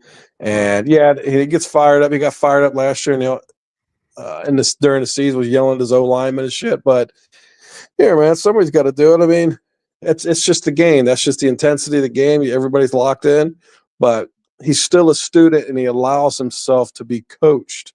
And that's why it's still able to go on. And that's a respect thing that was established from day one. He knows, because you know why? He listened to Andy Reid, and he said, "Man, this guy knows what the hell he's doing. I need to listen to him. He's going to take me where I'm going to go." Yeah. Some of these guys, they get in these rooms, I'm telling you, with these younger coaches too, these analytical hot boy coaches. Everybody needs the hot boy coordinator, and these guys, they don't know how to communicate. You know, you watch the AFC North Hard Knocks, you could tell which coaches in that know how to communicate to the players and earn respect, and which ones don't. Oh, and guess absolutely, what? The 2 teams that are at the top, they earn respect. The 2 teams in the bottom of the division, I don't think Kevin's. I don't think Kevin's. I think he does a lot of good things like that in terms of earning respect, but it's a different communication style when you watch Zach Taylor versus Mike Tomlin. Complete 180. Yeah, there's you have to here's the thing about Stefanski. Most of these guys that he's coaching aren't the same lifestyle as him. The same lifestyle growing up. it makes you like, can he like, does he actually have common ground with all of his players? Like Mike Tomlin does. Like you just sit, you watch how Mike Tomlin communicates with his players. He's just, it's Stefanski just, okay, yeah, he went to Penn. He kind of probably grew up pretty well to do, and that's not his fault. It's His not. dad was an NBA executive. Yeah, I mean, which can be good because he's been around those guys growing up, so he knows how to communicate with them. Maybe that means he should be in a front office then. He just, in a sense, he becomes inferior to these guys because he don't understand what they're. I mean, does he truly understand what they're about? What they've had to go through to get to where they're at? Does he understand the hardships a lot of these guys still face, taking care of family? Not having their dads or mom. I mean, just you hear all the stories. It's like, and I could be wrong on all this, but I just think a coach, you got to understand every one of your players' personal lives. You got to know, and you got to be able to find some kind of common ground with all of them to where you can have a relationship with these guys. And and that's what great coaches do. And you watch here, same thing. When I watch Harbaugh on Hard Knocks, man, that guy's already got a great relationship with Lamar Jackson. You could tell that guy literally loves Lamar Jackson. He loves the guy. You know what I mean? And there's already a relationship there.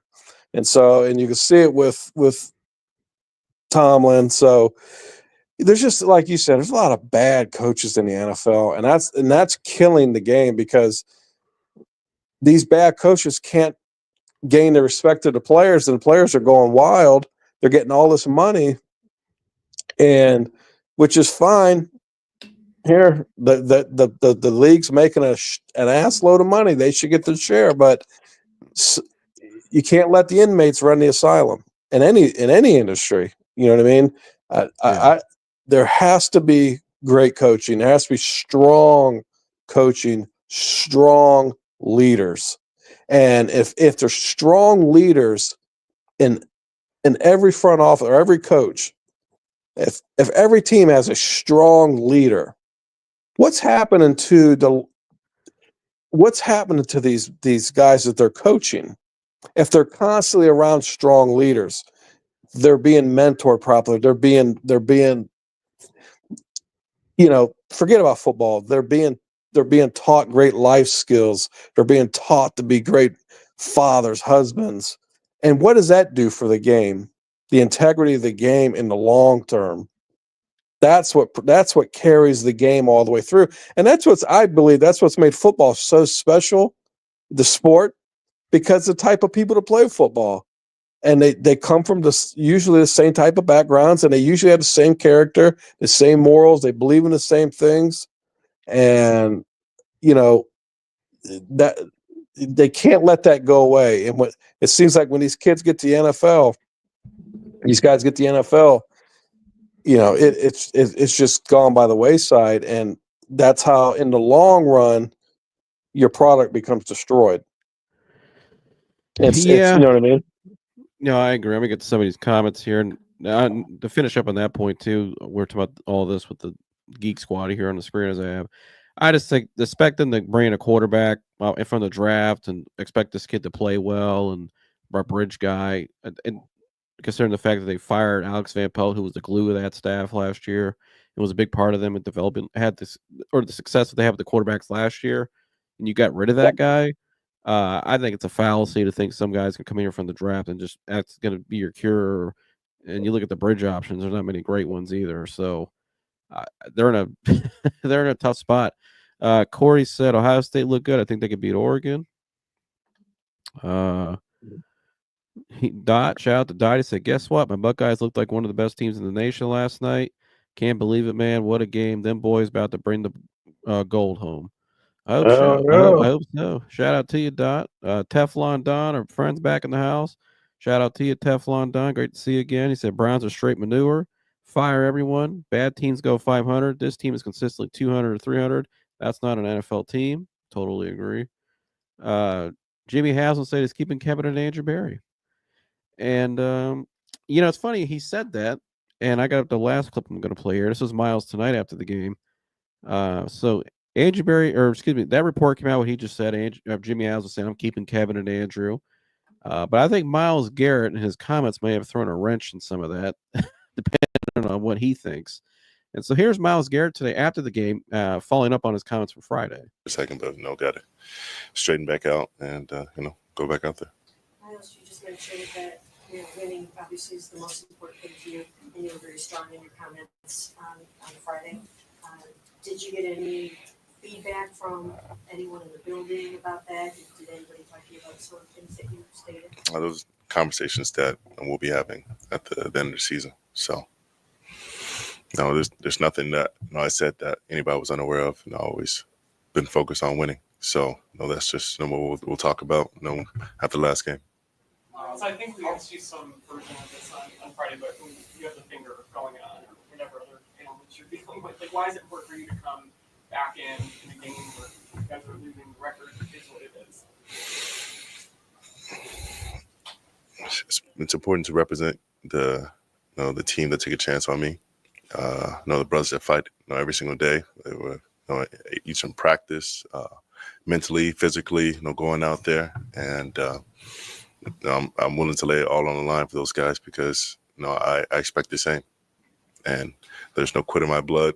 That was raised like that, and I want to be able to represent the colors that I wear and the name on the back of my jersey. I want my parents to be proud, and when I have kids, I want them to have something to look back at, and I understand that adversity is just obstacles. It doesn't have to stop you. Was your dad able to come today? He was, so he got to see in person, fortunately. Myles, I know you said that you want to talk to the decision makers on this team, the higher ups, about their plan to turn this around.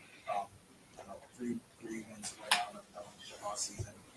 In your mind, just personally, how close do you think this team is to content? Which I know a lot of people will question that with 3 wins right now. I don't know. That's what the conversation's for. That's what making a plan is for. I know we have a lot of ball players on both sides of the ball who can make a difference. A lot of guys, young guys who have stepped up and made a name for themselves. Judy having a career year.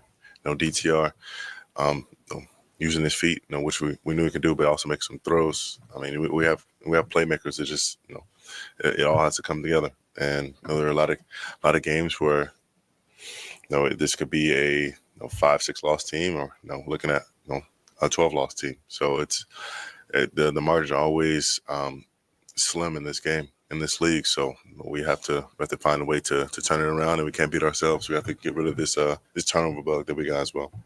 Did you see more? What did you see on that play where you hurt your finger? I thought what he said there at the end there, Jersey, was interesting. How he didn't really. He even pointed out the DTR as a positive in a way.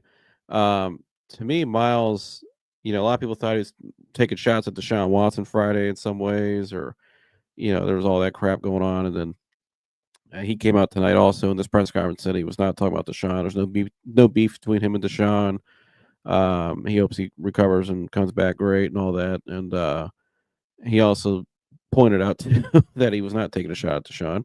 I don't think he did either, especially when he came out after that game when Deshaun got hurt and defended Deshaun publicly and took some scrutiny for that. Now, do I think Deshaun Watson's the answer to come back? No, I think it's time to move on from that. We've been saying that, but I think what he's really saying there, though, to me, is you listen to what he said there, the margin of error in a lot of the games. We have talent. We have the talent on both sides of the ball to get it done, but we're not getting it done. I wonder who he's really pointing the finger at. Well, yeah.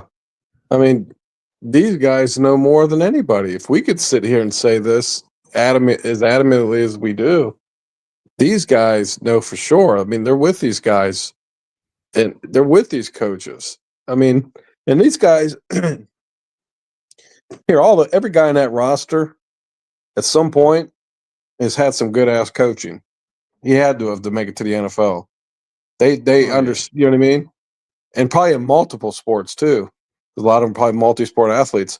they understand what good coaching is, you know, and I think they appreciate it, and they probably want it more than anybody too.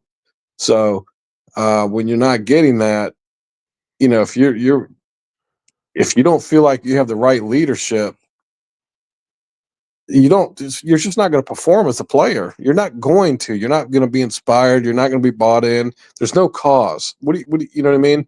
If you don't believe in your leaders, you have to have leaders, you know, leading the way, just like they say, leading the way, and then the players follow. They're not following anything right now. It's like the Browns are just wandering aimlessly, trying to get through the season. And they're literally going nowhere but backwards. They're going backwards because of that. So I just think that's absolutely what he's doing. I mean, there's no other way there's no other reason the Browns can be this bad but by shit ass coaching or some kind of dysfunction coming from the top. Yeah. Yeah, so whatever There's just no way philosophy to they're put it. using, yeah, whatever that vision, like I talked about in that show 2 weeks ago, whatever that vision is throughout the organization, it's the vision shit. And it's like this, what he said earlier too, bringing back both of them. If they run this all back next year, I I'm telling you.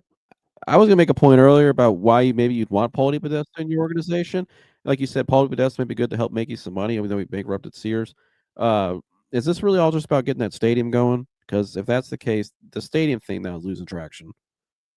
Yeah, I mean, But go ahead. at some point they're going to need the public's money, and I mean, it's going to be a hell of a lot easier if you had a good product out there that people weren't going away from. People are going away from it. I mean, I know guys that are season ticket holders. Lots of people, they're not even going to the games anymore. They're not re-upping their seats next year. You know, people aren't even watching the games at a extent that I've never seen. I mean, people are just fed up with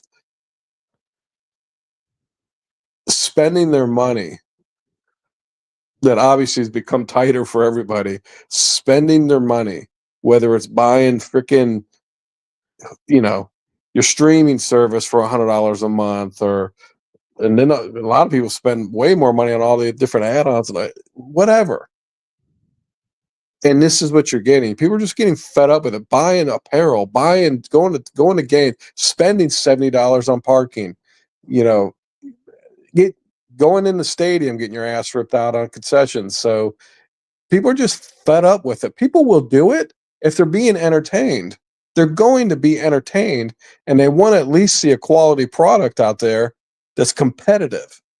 You're going because you love competition. You love to see the competition, the sport. And people, that's the crazy thing about Americans. They'll spend that kind of money. They love it so much. But when you at some point, it's just not disposable income to just go, I go blow this at the game and just go up there and get some terrible product. People are not. You've seen them with Ohio State just recently, like I've never seen. People literally turning away from it. So the fandom going away, which is, I mean, the two number one fandoms, it's been proven, it's been voted on every year. The two number one fandoms in the world that rotate back and forth, Ohio State and the Cleveland Browns, literally losing fans by the droves. So I don't even watch the games now. I get on here and I talk about the more Browns. than the Buckeyes, that's for sure. Yeah, I don't even watch them now. I would love to sit in here, you know, my nice warm blanket and watch a great Browns game. You know, I don't even watch anymore. Last night was great. Watching Ohio State game. Yeah. I mean, it was just, man, I'm on vacation. I'm sitting here with my son watching a game. We had, you know, Joseph made some great ribs. You know, it was just to get your team finally playing the way they should, what you expect. And, you know, it was awesome. So I wish the pressure Ohio State fans puts on their team, I wish the Browns fans would do that in return to their team, because I don't think there's enough. And I think that's why they think they can just lollygag. I think Haslam really thinks the fans are a lot of suckers, that I could just bring them back every year And the Browns fans are so loyal because the team was taken from them at one point that they're so afraid of that ever happening again. You know, you go through something like that, it's like a trauma for a fan in a way, that you're so attached to them, and anything they put out in your face, it's just, we'll take it. You know, we're so emotionally attached to them, but there's no logic when you're thinking that emotionally. Well, And we need some more think, logic out there, and the more logic I think applies more pressure, which I think, gosh, the franchise players doing it. And I think what Dan said here, one thing for sure is Myles will not be re-signed another contract here. They should unfortunately look into ways to trade him for draft capital in the offseason, because like it or not, we were in fact in a full rebuild. I think what's going to happen is Myles is going to walk in there. Myles is going to tell them what he thinks they need to do and how he sees it, have some input. He's going to listen to them. He's going to be respectful like he always is. But I think Myles is going to make it known to them that what the main change needs to be. And they're going to have to choose probably between, it's almost like the John Dorsey thing in a way, where John Dorsey, I mean, you said when you fired the guy, you said he was one of the most honorable men I've ever met, if not the most, respected and honorable man, even though you let him walk out the building. So the most honorable guy you ever met, or one of the most respected men you ever met in John Dorsey, you just let him walk out of the building, Jimmy Haslam, because this guy, he was too honorable. he was too honorable. He was too respectful. I mean, it was just like stupid. It's like Myles Garrett's doing the same thing slowly that John Dorsey did at the end, where it's kind of like, okay, football, are you going to go with the right way, or are you going to keep going with this? If you keep going with that, then I'm taking my show somewhere else. Here, if they think that, and they think, all you little snarky ass Browns fans that go along with this shit that like these guys, you watch what happens. You're gonna catch fire. You're gonna play with fire. You're gonna catch on fire. You think Myles Garrett's just gonna he's not gonna get traded. We own his rights. It doesn't matter if he doesn't like our plan. He still is stuck here. He has to stay here. Okay, he's a clutch client. Watch how they roll. Watch what Myles Garrett does. And you know what? They deserve it, because they're the assholes that put themselves in that predicament. And I say assholes because they're screwing over the fans. It ain't personal, but you're screwing over the fans. Well, I think that the Browns have been able to get away with this shit for so long because they basically control the local media pundits. Yep. All of your I won't say the names. I'm not going to say names, Please. But everyone knows who all these names are, and all they do is get on there and make excuses for this team and this ownership because they don't want to lose their access. It's continuous talking in circles, talking out their ass. They sound like absolute idiots. They sound like robots because they are. They get fed information the team wants out. The team tells them what they want out. Basically, that's how it rolls. Yeah, and it's propaganda, and it's just like politics. And people slowly stay bought into the bullshit, into the narrative. It doesn't happen with Ohio State because they just get destroyed on ESPN nonstop by international. Ohio State's always getting destroyed by anyone on ESPN other than probably here. A lot of times even Joey Gallo, even the alumni, Kirk Herbstreit, they'll even go in on Ohio State.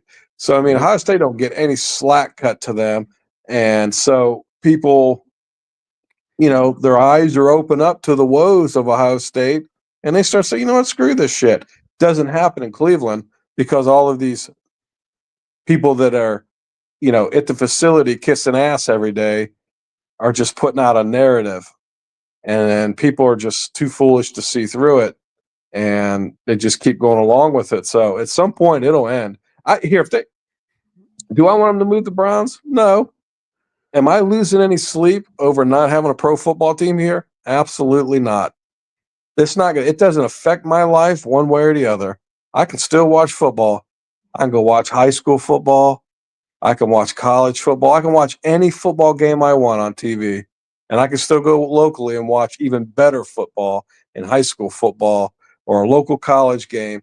Take the Browns out of here. I don't give a shit. It doesn't change my life one way or the other. So I just wish more people get on board with it and just stop spending the money. And they'd have to make that hard decision. And they can and you're right. They probably are saying, oh, they just don't want to lose their team. We don't want to lose their team. Anyone that's saying that, well, they left once, we don't want to lose them. Oh my gosh, you're a fool. if you're somebody that says that, at the end of the day, this is entertainment. This is entertainment. If you're a big enough fool to just just piss your money down the toilet, your hard-working money for this lousy product, you need to go with them. Just pack your shit and go to wherever the hell they go. So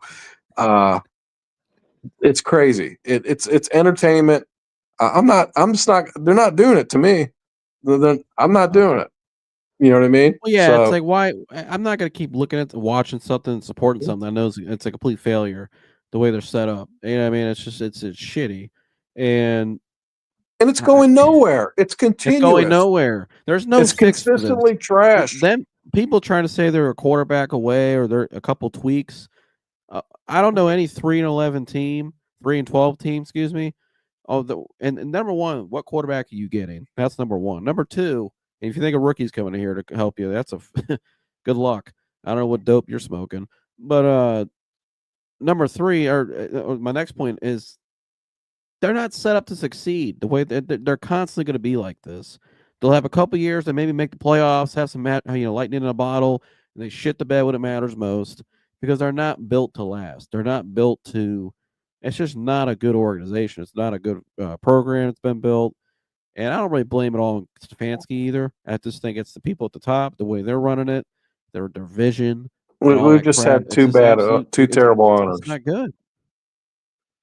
We've had two terrible owners since they came back, and it's hard to believe. Look at the team in Cleveland, and look at the team in Cleveland that's doing it the right way. They actually spend money, number one, but they also have a team that's built to last, and they developed and drafted well, made smart trades, understood their market, and it was the team that everybody said was going to be shit for 10 years when LeBron left, and that's the Cleveland Cavaliers. And look what they're doing in the NBA right now. Right. Well, it's a well-run organization. I mean, that's right. You got a great owner. They're the model. They're the model franchise of the city, not the other team that just trade away half the team because they don't want to spend money like usual. Poverty franchise, and not the team we're talking about. Right. Absolutely. It has been the best in the last 20 years. The best run organization in Cleveland by far. It's not even, and that's why they won a championship. It's not even debatable. Yep. So you just got a very, very. Oh, I know. A lot of people take shots at Dan Gilbert. Well, he wrote that letter. Who cares? He was passionate. That was bullshit what LeBron did. It was cowardly. He wrote the letter. So he wrote the letter, and guess what? LeBron still came back. So yeah, LeBron even said it was good shit. But at the end of the day, when it was time to get shit done, he got it done. And everybody said when LeBron left for LA that the Cavs are going to be terrible for 5-10 years. How dare you not trade that 8th pick for what would have been probably some scrub anyways, or some old glue factory player at the time. All this stuff and it's all blah blah blah. You blew it with Kyrie and all this crap. It was all crap at the time. Everybody knew LeBron was leaving to begin with, but Dan Gilbert stuck to his guns. He kept that 8th pick, and guess what? That 8th pick turned into Colin Sexton, who eventually turned into Donovan Mitchell. And look at all the trades they made. They just stuck to a plan. And one thing I like about what Dan Gilbert and what they did and Kobe Altman, this organization did this offseason, they were kind of stuck in the middle with JB. JB is a good coach, but he's not great. He got him to a point. And you know what they did? We're going to take a risk. We're going to go out here. We're going to get a coach that can take these guys to the next level, who's been around success, who's won championships as a coach in Golden State. And look what the result is. Imagine if the Browns, I'm not saying this from a coaching standpoint either. I'm not just queuing out on Kevin's fancy. But imagine if the Browns took that philosophy and elevated their franchise. Imagine what they could have been. It could be. Right. Well, here there's no one doubts. No one could ever doubt Dan Gilbert's motives. Dan Gilbert came in firing when he bought that team. I mean, instant renovation on the arena. I mean, his vision. He had a vision to make it a world-class organization, top-notch everything. And he made the NBA Finals his first year. Yeah, so I'm saying. Well, now he got to draft LeBron, but still, though, you could have drafted LeBron just the same way a lot of guys get drafted number one and nothing. Well, no, he didn't draft LeBron. Yeah, that was the old owner. No, Gordon Gunn did. He just came in after. That's right. He inherited. But still, LeBron was young. You know what I mean? but Right. they invested into to good enough coaches that gave him tried to get players around him. Enough players just wasn't enough at the time. And then when he came back, they certainly did it. I mean, they spent all the money. So no one's ever doubted his commitment to winning. I mean, it's pretty obvious if you look at everything he does. All of his investment in the city, the casinos, the renovation on the arena, the new facility they're building, the facility they had built in Independence. You know how he just absolutely dominates with his mortgage company. I mean, no He one always you finds can't a way. yeah, you can't question this guy's commitment to winning. You know what I mean? So he's winning. He's winning a lot. He went a And lot. He so dominated. yeah. And so we don't have the other two don't do that. We got one that just wants to make the playoffs so they can get some TV revenue and they want to farm out And then just be have this great little cute story to share with this team, and then they trade him off. Naylor gone, right. Jimenez gone, everybody gone, no replay. I mean, and everybody's They just get sitting there paid on like, a here we go luxury again. tax. You know, Yeah, let me get they're that not playoff committed to revenue. winning. No, And I don't they all walk around, and that ownership group, and I'll say them in particular, but other people in the organization, they walk around like they're the proudest franchise in town, and look what we're doing, and especially when the Browns were shit at the beginning of the season, and here come the Cavs, and they're like, well, we'll show you what it really looks like. This is what prestige franchises look like winning. You actually want to compete and win every year, not get bounced in the playoffs. You know what I mean? Like. well, yeah, It's just and and doing it. they've been successful. They've made the playoffs consistently for a lot of years. You know, Chris Antonetti is a great GM. They've done a hell of a job of coaching and drafting and development, but it's not really there for the coaching. The GMs are always really good, but and development's been Well, it's great. also But harder in the NBA. Even though there's salary cap, unlike baseball, and the major markets just dominate in baseball.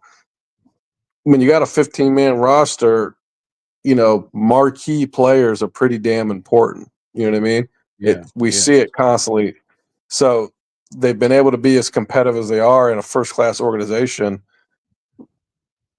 with really having the, not having the upper hand as far as getting marquee players. They've had to draft and develop players and coach players up, and you're really starting to see it come together. So, so hats off to them. But I don't.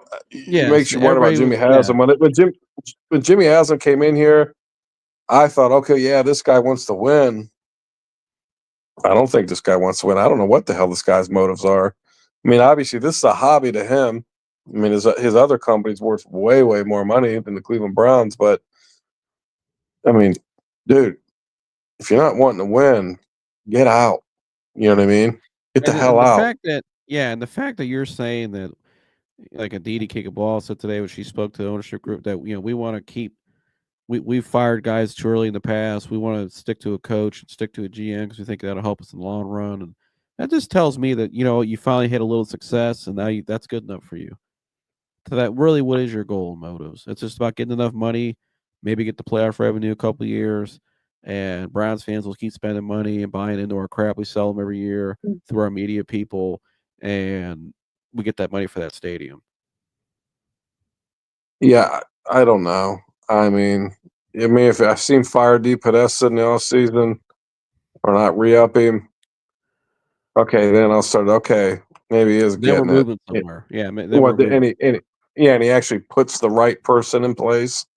Then I'm okay with. I mean, I think Barry, a D, probably gets a D as far as his grade on drafting. But these guys, I think here, Barry and Stefanski, D Podesta wanted these guys for so long. These were his guys, and probably you control them. I still believe this guy sits up there and controls what these guys are doing. Is Andrew Barry, is he the guy that's making the final decision on draft picks? Is he All I obviously know is the night they drafted Jed Wills and they passed on Tristan Wirfs, who looks like could be a future Hall of Famer. When they took Jed Wills, guess who was the first guy talking to the media after they took him? And I showed it on my show, on my latest Yeah, D Podesta. D Podesta. He's always the Big first guy Corey talking Coleman. on draft night. Why is he out there? If he's not as involved, we don't know what he does, which is complete bullshit. How come he's the first one out there talking to the media on draft night? Right. First round. Yeah, it's horseshit. Yeah, it makes you wonder how much, you know, Andrew Berry seems like a bright guy. I mean, we don't know. and We don't even know how good he could be. Are we sitting there hammering this guy because that's the narrative that's, this D Podesta just hides. So he hides and he deflects and everybody acts like and nobody in the media, certain people in the media are afraid to talk about this guy, which is very suspicious to me. Because it's like, what are you hiding? What are you why aren't you talking to the media this year? Where are you at when it's a 3-12 season? Yeah, he keeps his face out of the media so he doesn't get the blame. So Barry starts getting, it makes you really wonder, how much of this is Barry's fault? How much is this Stefanski's fault? Stefanski looks miserable. Right. I think Stefanski could just quit and I wouldn't blame him. Just walk away and resign. I wouldn't blame him either. And he'd probably go on and do a great job somewhere else. I bet you he gets a job immediately. I mean, there's been some really bright spots with him. You know what I mean? And here, there could be a chance his agent's calling around and feeling out other jobs. Just saying. Well, here, these other GMs know the feedback coming from players from the Browns. Like, what are these players thinking of this? You know what I mean? Yep. That's if I'm a GM or an owner of a team, that's the first thing I'm keying in on is what are the players saying about this guy? Because that's his report card. I've always told sales managers or guys who want to be sales managers, and these young guys, always tell them what your salespeople are saying about you is your report card. How they feel about you is your report card. That's telling what kind of job you're doing. So, you hear this that the players love Stefanski. They really like Stefanski. Yeah. If that's the case, then he's doing something the right way. It's just, is he being hamstrung everywhere else? And, can't really perform at his job. So either way, he hasn't been here the whole time. One guy's outlasted everyone. Yeah, he's other than Jimmy Haslam, he's the common denominator and everything. So get rid of this clown already. Good grief. Why would you have this guy up? Why would this guy be making decisions over a solid football mind, like a real football mind? I don't understand it. And you got Mike Vrabel in the building. You're going to let him walk. Yeah, you're going to let this guy walk. I mean, gosh. Unbelievable. Great pedigree. I mean, my gosh. Played at a great high school. Played at Ohio State.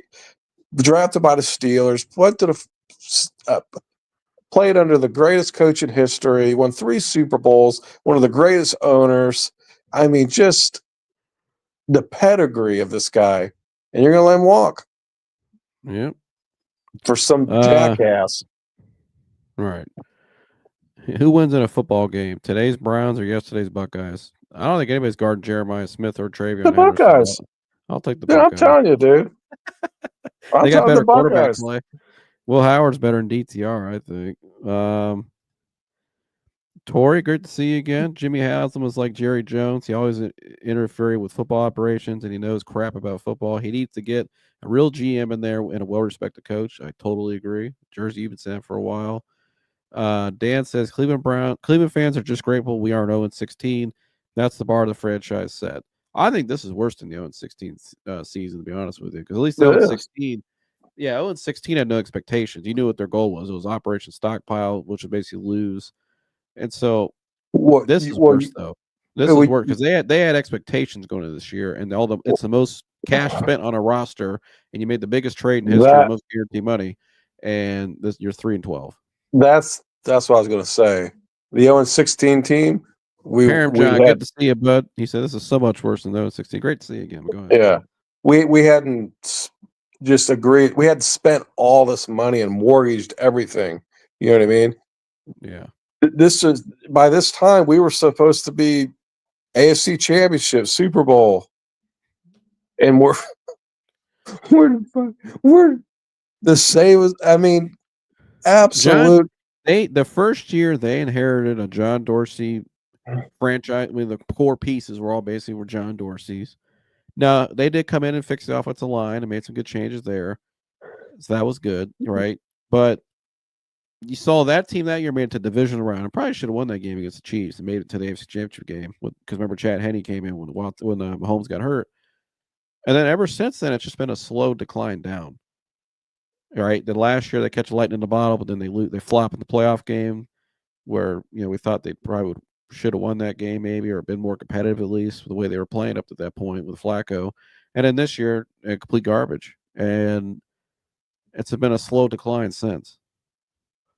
And this is with this regime running it. Yep. So we'll finish up here with the comment. Param John said, "Does Jimmy Haslam love to lose or something?" What a joke of a dude. Tori said the Browns need to hire Rex Ryan. I don't know where is Rex Ryan nowadays. I don't know where Rex is nowadays. Peanut Butter Posse. Peanut Butter Posse. Shout out to you. Thanks for tuning in. Is Jameis sitting due to injury or keep from winning for draft purposes? I think Jameis is done in Cleveland. I think it's for draft purposes. They took him out because I think Jameis gives you more chance to win with DTR. But I think Jameis is not part of the plans moving forward. I think they want to see what DTR is these last couple games down the stretch here, and I think they're moving off of Jameis. I think that's why they moved on to DTR to see what he got the kid for a month. I didn't know Jameis was bringing the wins. Well, yeah, and Jameis wasn't. Yeah, they weren't. He won the one game on Thursday night and the Ravens game, but other than that, it's been not good. Yeah, so. Turnover machine. You can't. Yeah, he's guaranteed a loss with all the turnovers. He said Watson has sadly lost his skills. We are back at the bottom. It feels like the bottom. I don't know where they go from here, and I'm glad Myles Garrett is putting his pressure on the franchise, and we'll see where that goes because I think that story is just beginning. I think that's gonna be the biggest story probably as soon as the season's over. As to what's gonna. We only got 2 more games left, so in a couple weeks, guys, we can be up here talking about a whole different thing with the Browns. You know what I mean? Because that meeting's going to happen right after the season, like it always does. They have their exit meetings, and so the exit meetings are going to happen here in a couple weeks. And I think 2 to 3 weeks from now, guys, we could be talking about some crazy, dramatic changes in the Browns organization, or it could be a scenario. I mean, if they let Myles Garrett walk because he doesn't agree with them. Or not walk, but trade him, and because he wants to move on, he doesn't agree with their shit. That is a absolute travesty to let that guy who was so committed to the organization, so committed to the city, part owner of the Cavs, wants to be here, like he said, and you're gonna just like you did with John Dorsey. Bye. That's unbelievable that happened. The only thing there's only one thing and don't try to justify it with we need the picks and we're going to get 3. No, that should never happen to begin with. It should never happen. You don't let a guy like that walk out of here. That should never happen. Damn, a Hall of Famer in his prime. You just let him roll. There's no excuse for that. There's no justifying it. It's a joke. Here's what are you achieving by doing that? By getting more picks? Wait, what are you going to do with the picks? I don't care if you got 100 picks. You got the same idiot running the. How many picks have they had over the last fucking 7-8 years? They've had an ass load of picks. Every team had an ass load from Operation Stockpile. Remember, they had multiple first-round picks. I don't care, and I don't even care who you pick. I don't give a fuck if you draft 15 Hall of Famers out of 15 picks, or potential Hall of Famers. That kind of talent. With these idiots running this team, you're going to get the same result. That's the problem. I don't understand why people don't get that. It's so obvious. Yeah, we want to get more picks. Okay. What's going to happen with the picks? We're going to keep losing. People don't understand structure, and you have to have the right people running the show, people running the organization properly, picking the right players, the right coaching, the right culture. You know what I mean? A winning culture, winning, commitment to winning. People don't understand that. That's what's lacking in this organization. So what you do is you go give up a Hall of Famer that's in his prime that you drafted, so you get some picks. You're going to be in the same boat, dumbass. Just you need to blow out the front office and fix that. That's the issue. My gosh, I'm tired of. It's like I'm tired of talking about it. I'm all pissed off and on a rant. But it's like how just you hear people's comments. It's so obvious what needs to happen. My gosh, I don't care how many picks they get. You're going to get the same result. And you know it's going to be more picks, more players whose careers have been ruined by the jackasses running this so-called organization in Cleveland. Yeah, it would be. Yeah, And I wish some of these. I'm going to go back to some of these in these. I'm going to go back to what we were talking about 20 minutes ago. These so-called sports journalists or whatever the hell you call yourselves. If you're watching this show, you guys ought to be ashamed of yourselves for pulling this shit over in the fans for so long. You're pushing this narrative out of Berea that you just so you have access. You've been lying to these fans. You don't really believe what you say. You've been pushing these bullshit narratives about this organization, and people just keep spending their hard-earned money and taking their kids there and just getting nothing in return out of it. So if you're one of those people and you're actually watching this show, you're an asshole, and you're part of the problem too. So I just had to say it. So and guys like my son's show and people to get up here. You reporters, you're just like your mainstream media. Your days are numbered. These kind of shows are what's taken over, and you know it. And so there's going to be more and more people creating shows like this, and more people putting you on blast and calling you out along with these organizations. It's bullshit, and we're tired of it. Tired of spending our money on it. We don't deserve that here in Cleveland and Northeast Ohio. We deserve a winning team. This is ground zero football. There's no I don't care if you're Texas, Florida, no one is as passionate about football as people here. And these are the greatest fans. Everyone says, "Oh, we got the greatest fans here." No, you don't. Cleveland has the greatest fans. There's no other team that would sell their stadium out the way they do with this bullshit product other than the Cleveland Browns. Nobody will do it. So that is the best fans that there is, and they deserve the best. And people need to call this group out because it's never going to stop until they do. And stop spending the money on them. And sure as hell, don't let them get their stadium. All right, I feel better.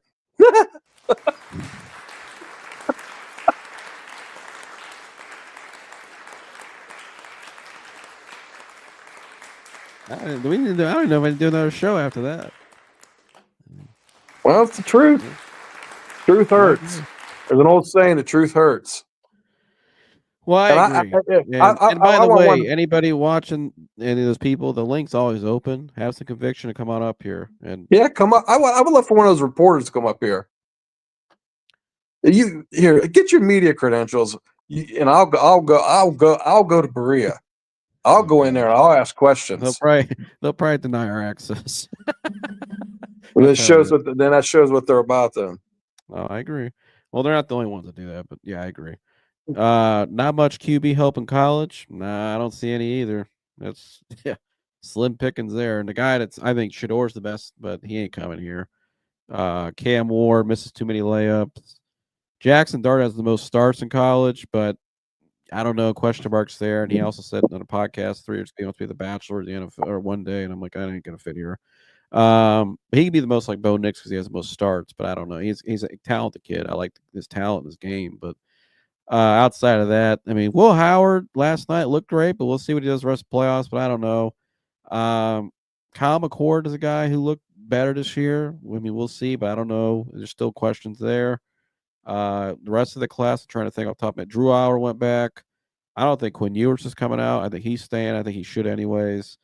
Garrett Nussmeier, another guy really talented, but he's probably gonna have to. I think he should go back as well.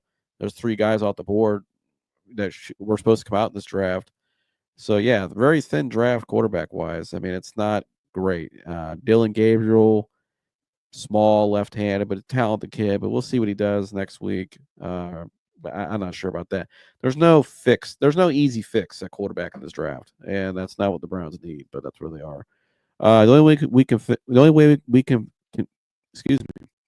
The only way we can convince Myles to stay is we have to draft Travis Hunter. Game changers, not just part of the parts of the of the puzzle. He's a puzzle. I love Travis Hunter, dude, and I agree, but the Browns will ruin that guy. This organization will ruin that guy. He said, "What is it? Oh, I think a normal fan can just run the Browns better than these clowns, man. I know some. You're absolutely right. Who actually won state titles too in high school football and have good college NFL pedigree, but." Just say the Browns is a huge mess. I don't know how they will fix this. I just said it, dude. He said, "Yes, Jersey, spit the facts, man." Parent John, one of our longtime loyal listeners, shout out to you. He said, "A Quinn stays, Arch transfer to OSU." Nah, Quinn's gonna be the one transferring. Now, where Quinn goes, I don't know. That's be the question. Where's Quinn Ewers going to transfer if he goes back? Because he ain't staying. They're going to play Arch Manning. Arch ain't leaving. He's getting paid too much money. But that's be interesting to see what happens there. We'll see how the playoffs shake out, though. But yeah, but great show tonight. There was a lot of twists and turns. You heard a great rant there at the end, an all-timer rant. Maybe probably Jersey's best rant ever. At least on the show. Well, yeah, on the show. I'm known for my rants in the professional world. Yeah, yeah. Appreciate you guys for tuning in tonight. If you like this content, like, subscribe, share. Please subscribe. Just tap up a button. It's free. And hit the like button and share this content. We need your guys' help. We're trying to grow this platform more.